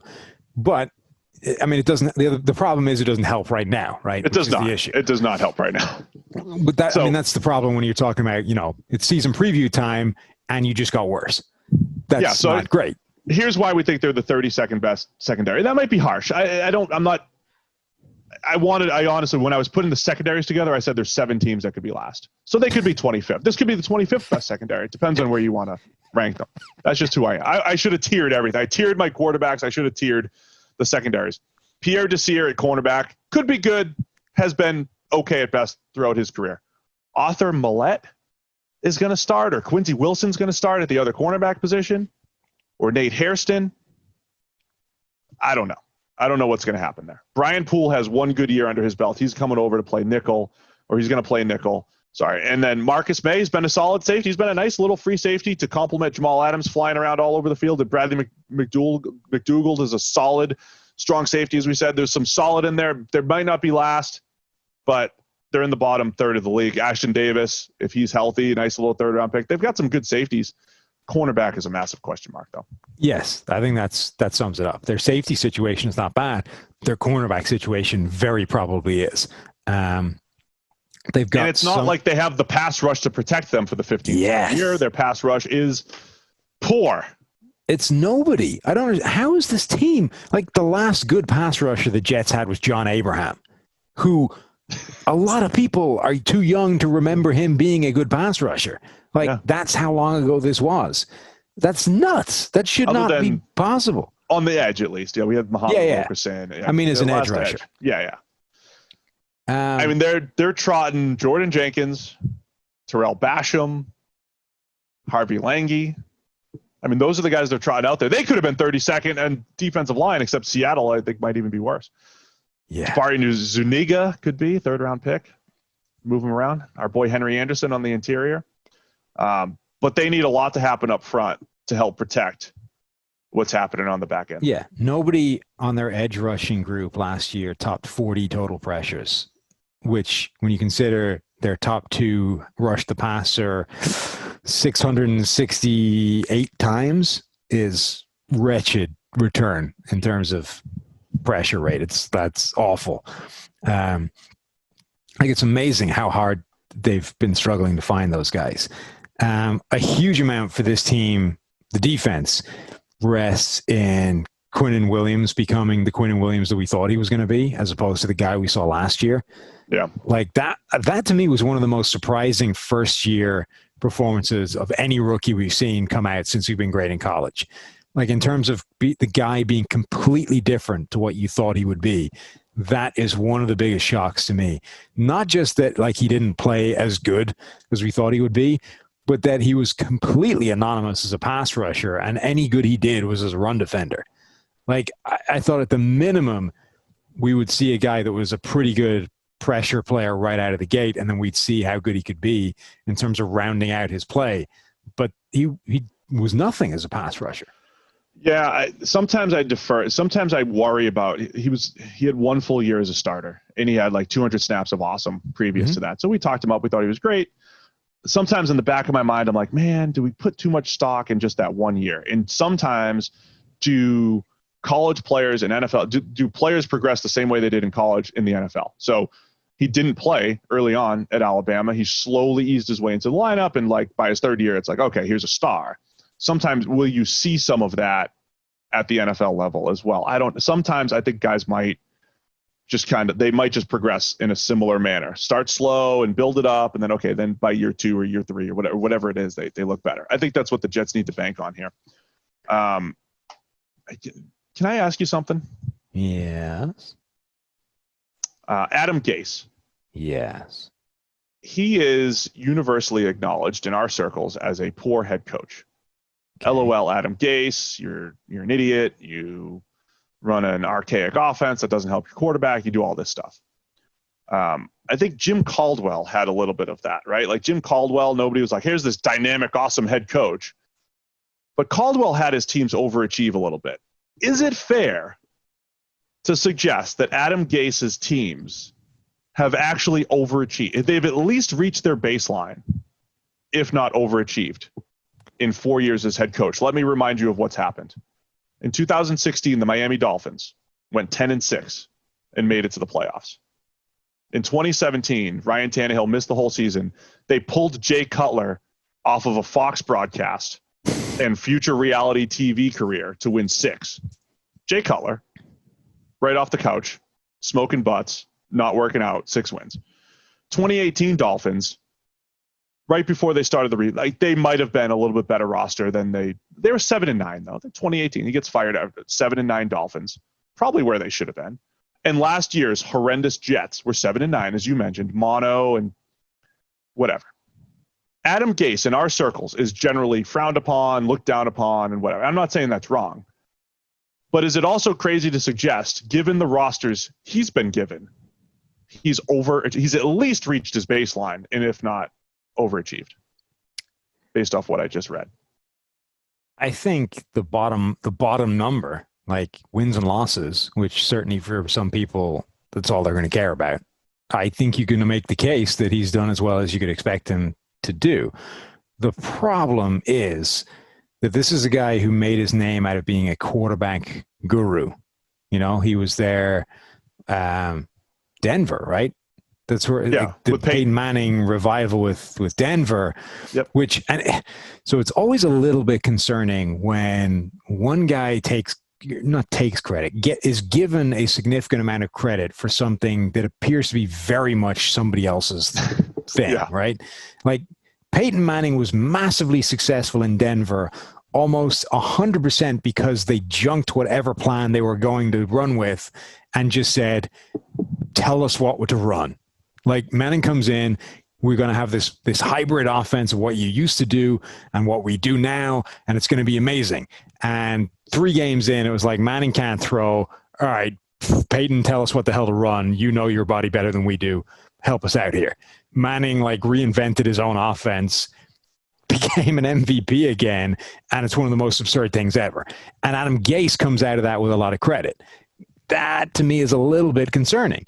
Now, he goes to Miami, and you have this guy in Ryan Tannehill who had a pretty high baseline. Now, maybe you can argue that, given he was a pretty high first-round pick, he never developed into the player you thought he was going to be, given how quickly he started and how sort of young he was from an experience point of view at quarterback, given, college wide receiver to quarterback, blah, blah.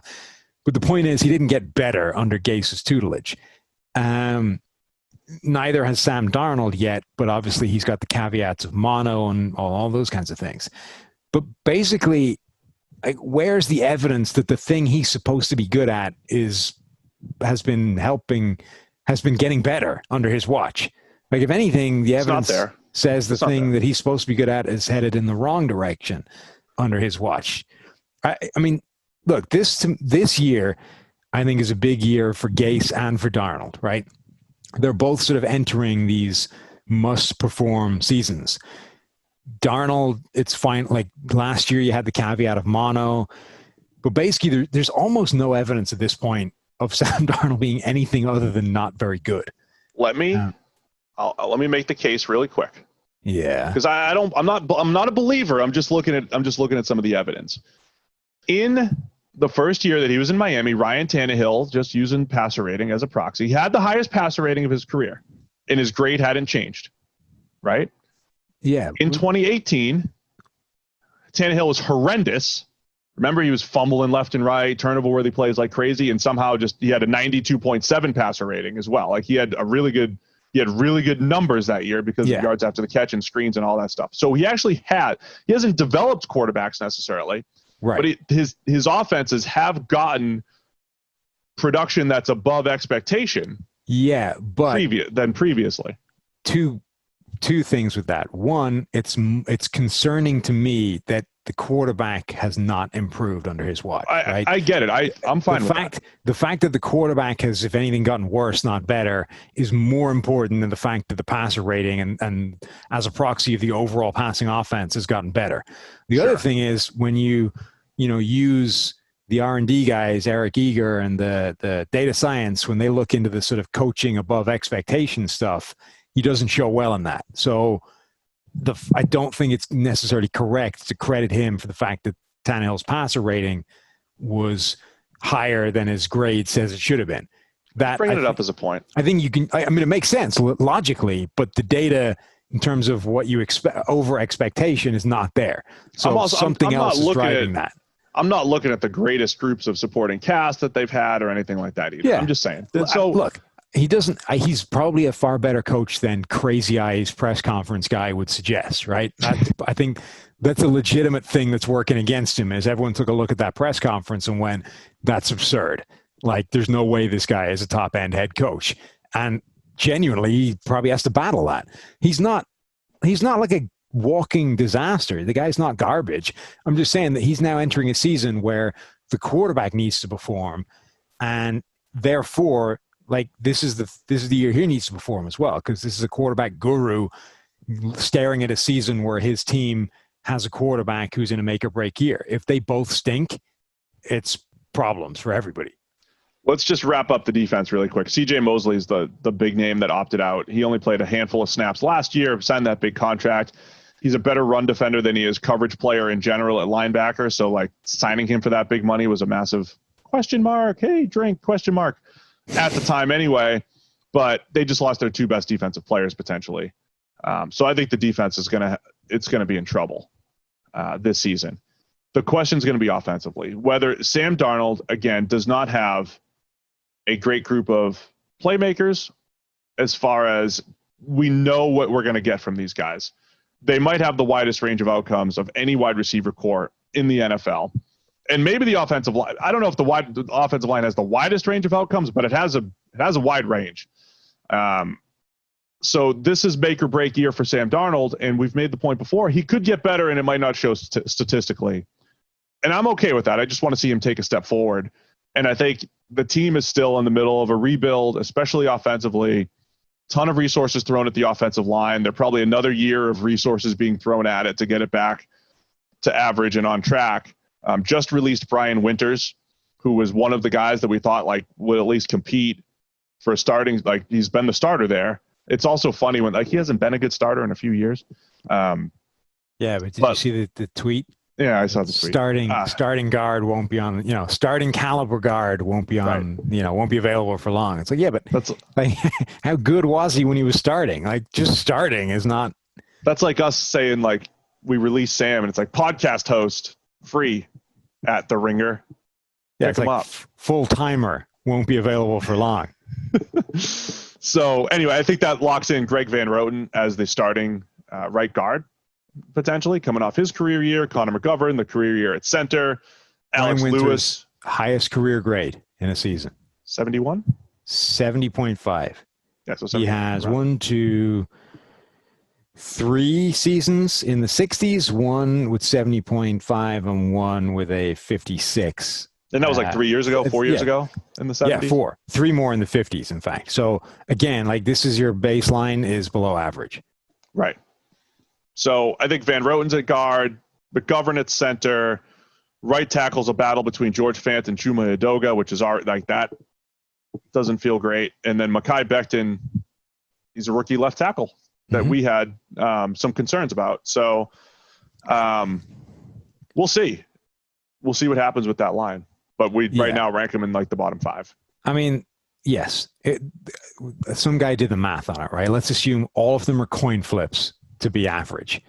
If that's the case, this offensive line has a 1 in 32 chance of being an average unit. Like the chance of flipping heads 5 times in a row. It's extremely unlikely. Now, some of them may be better than that, right? Like Connor McGovern in particular, given that he's coming off his best year, it may be a better than 50% chance of being average. But like, that's the kind of thing you're dealing with here, right? You're trying to overhaul an entire group and expect all 5 of them to get better. It's not likely.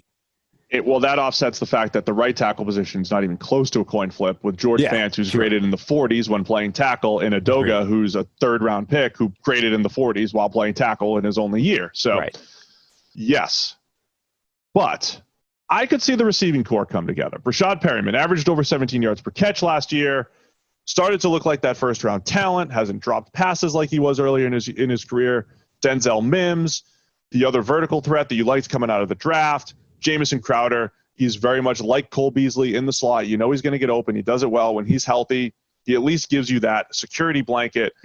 And then who knows if Josh Doxson could become a pretty decent number 4. And Chris Herndon comes back at tight end. It's not good compared to the rest of the league on paper, but there's enough what ifs that if those hit, you're like, hey, Sam Darnold's got his best supporting cast here at least. Yeah, I do kind of like this group. Obviously, I like Denzel Mims more than a lot of people.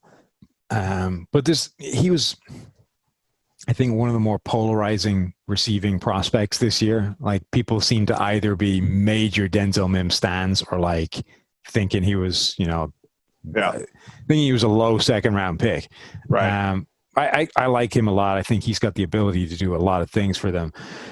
Brashad Perriman, I think, is the big sort of gamble. He's the most important thing from this receiving core, right? Because he showed the back end of last year that he was capable of being like a high-end starting difference-making receiver, which is what he should be given where he was drafted, right? Was he top 10? Like, he was a highly touted, not that high. Pretty high though, right? He was 20. He was in the 20s, I think. 20s? Okay. Yeah. So he was a first round, highly touted receiver with devastating speed and big time size. But it had been a disaster in 2 previous spots, Cleveland, Baltimore, winds up in Tampa, buried on their depth chart, and then injuries hit, and suddenly he's like a starter for the last few games of the season, has 3 back-to-back 100-yard games, makes some spectacular catches, looks like the guy he was supposed to be. And like, that ability is still there, but it was like, we're not even talking small samples. Like, we were concerned about the small sample size of Quinnen Williams based off a year plus 200 snaps. Like, Perriman has had the 200 snaps and bad play before that. So it's a huge question mark about whether he can even replicate what Robbie Anderson left, which is, one of the more consistent deep threats in the NFL. That is a big gamble, but I think the payoff is huge. So I can definitely see a world where Perriman realizes his potential. Mims is the player I thought he was coming out, and Jamison Crowder is a really good go-to guy from the slot. You're right. That suddenly becomes a really interesting group, particularly with Le'Veon Bell out of the backfield. 125-year-old Frank Gore pounding the ball up the middle. Like, there was I was wondering which piece you were laughing at, whether it was Bell catching passes or if you gotten to read Gore's name on the. No, just the idea that Frank Gore is still playing football in today's NFL is hilarious to me. But that's not a terrible group of, supporting cast skill position players.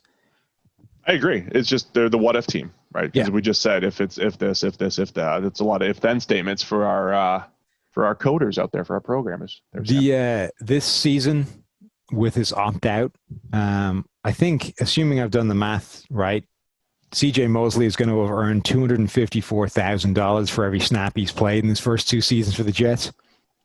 Oh, that's Chase Daniel style. That's way better than Chase Daniel. Did you finally correct your numbers on that? He was over 200K per attempt or something, wasn't he? Yeah, I had it on. I had a decimal in the wrong place. I was off by a factor of 10. I wrote about Le'Veon in the running back section. Nothing sums up the running back's dependency on their run blocking than Bell averaging only 3.2 yards per carry last year. Yeah. And he had a 69.9 rushing grade. The previous year, his rushing grade was actually worse, 67.7. He averaged 4 yards per carry. So 0.8 difference. Very similar rushing grade. Some of it was fumble driven with the Steelers, but either way, the Jets had the 3rd lowest run blocking grade in the league last year. So Mekhi Becton, I think, improves that at least. Like, he'll give him an opportunity and, like, some of those runs off the left side and all that backside cutoffs or whatever he does. But this will be an interesting one. I could see a path where the playmakers look good. Yeah. I could definitely see that. But you got to figure out what you have in Sam Darnold. And again, the reason why the Jamal Adams trade is important, it gives you flexibility for the first round. Now in the future, 2 first rounders coming up.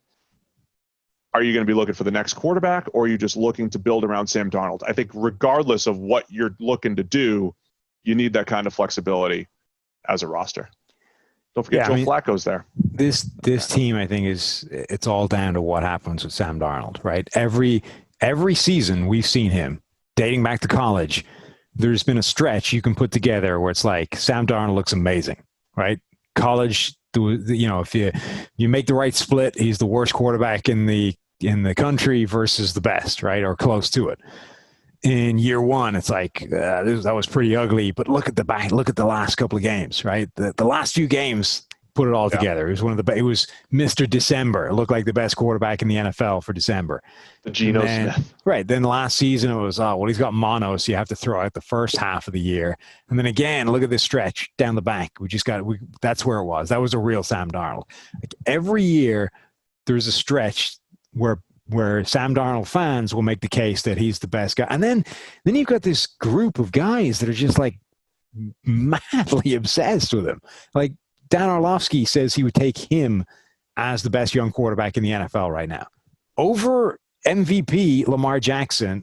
Dan's never come off his Darnold take. And I loved a lot of what Darnold did coming out of college. Yes. But my point is, like, the people that are Darnold stans are like, they're out there. Like they are. And so, and there's something every year to keep those guys in there. You know what I mean? Oh yeah. I mean, Daniel Jeremiah loves him, and Dan Orlovsky loves him. Equally, and every year there's like some pretty significant caveats to those impressive plays. Look, I still believe Darnold can be pretty good. I don't like just throwing the age thing out there. He's still young. He's still young though. Yes. So only 23 years old right now. So I could see him, developing. I also think it's fair to say he's had maybe the worst situation. Remember, all of those quarterbacks came in. Darnold had a bad situation. Rosen had one of the worst situations we've seen in recent years, and Josh Allen had a bad situation. In that time, Josh Allen now has a great one. Yeah. Josh Rosen, that doesn't have any more opportunities. Yes. And Darnold now still has a bad situation. Still has potentially. We'll see what happens if they develop. But yeah, definitely a pivotal year for Sam. You want to see him at least make progress, even if everything around him isn't great. From a Jets standpoint, it's almost like they're starting the rebuild again. Joe Douglas is only in his first full year as a GM, so there's still more work to do with this roster. I mean, obviously Darnold is the big differentiator. How good he is going to be what determines how good this team is. But the other big thing is, like, the offensive line is a 1 in 32 chance that it becomes average, but where does it fall on that spectrum, right? Yeah. Because ultimately, I mean, there's a 1 in 32 chance it becomes average. There's a smaller chance that it becomes really good. Like all 5 of those things hit and they'll have career years again. They suddenly have a better than average offensive line. But again, it's the what ifs. Like the range of outcomes for pretty much everything on the Jets is insane. Like it's the broadest spectrum of any team in the NFL, maybe. And that offensive line could go anywhere from like a pretty good unit to a disaster again. Here's the interesting thing, right? I only posed the Adam Gase question because, like, if you just hear how bad a guy is over and over again, like, it's probably not as bad as what you're saying. And I use Jim Caldwell as an example. Everybody wanted to push Jim Caldwell out of Detroit. When you actually look back, and it's like he made the playoffs with some mediocre rosters. Like he actually made. He's not a top 10 coach or anything, but he probably overachieved. Yeah. I'm not saying Adam Gase is that guy, but it is interesting. I don't think he's had the best situations. And then I'll say, if you want the offensive line to hit and the playmakers to hit and all that stuff, Adam Gase might not be the guy. They might not have the people in place to do that. Now, if you brought in like Sean McVay out of nowhere, if you had a McVay type where he just rejuvenated the Rams in 2017 with this group of playmakers, like you could see that too. And that would be the argument against Gase. Like, do you think Gase is going to get the most out of these guys, or if you had, what's his face from Oklahoma? Lincoln Riley. I'm like Riley. It's late, Sam. It is. Like if Lincoln Riley came in and got the most out of these guys, would you be surprised? It's 1 in the morning. Welcome back, podcast. It's I don't 1 know in the what morning. We're doing. How in God's name do we spin out 4 teams into 2.5 hours? Yeah, this was a big mistake. The next division should probably be shorter than this. We're wrapping it up. That's it. Welcome to season 9, PFF NFL podcast. We're going to do 2.5 hours every single week. We've decided that Joe Rogan is the most successful podcaster in the world, so we're just going to do 5-hour podcasts every week. Oh gosh, they just take pee breaks in the middle of it and stuff too, right? Should we do that now? Come back for part 2? Yeah, let's knock out the AFC North. No, just the whole AFC. We could just roll through the morning. We should. Right into our 9 a.m. meeting. Right. The morning meeting is at 9 a.m. That gives us 8 clear hours to get through the next 3 divisions. Don't tempt me here. Let's do it. I just wrote 60,000 words on all the teams. They're fresh. I'm ready. That's what I'm saying. Well, that'll do it for the AFC East podcast, though. In reality, that's it. So go take a pee, get a coffee, and we'll just roll through the next 8 hours, and we'll have like a podcast. We'll have a Joe Rogan beating podcast. Based off the text messages I'm getting, I got to go clean the kitchen, and that's not happening tonight. So excellent. Good to have you back, Sam. Thanks. If you guys missed us last week, just listen to this in 3 different parts. It'll be like we never left. Yeah. This podcast, by the way, is so large that the audio file is now measured in gigabytes, not megabytes. Oh, no. An audio be able file. To send it? We're not even going to be able to send it properly. I don't know. That's somebody else's problem. That's it. We're out. We'll be back on Thursday with another division for probably less than 2.5 hours. God, yes. Thanks for tuning in, everybody. We can't run at this kind of time on somebody else's dime. This has got to be free time in the middle of the night. It's only after the kids go to sleep. Yeah. Right. Bye-bye. See ya.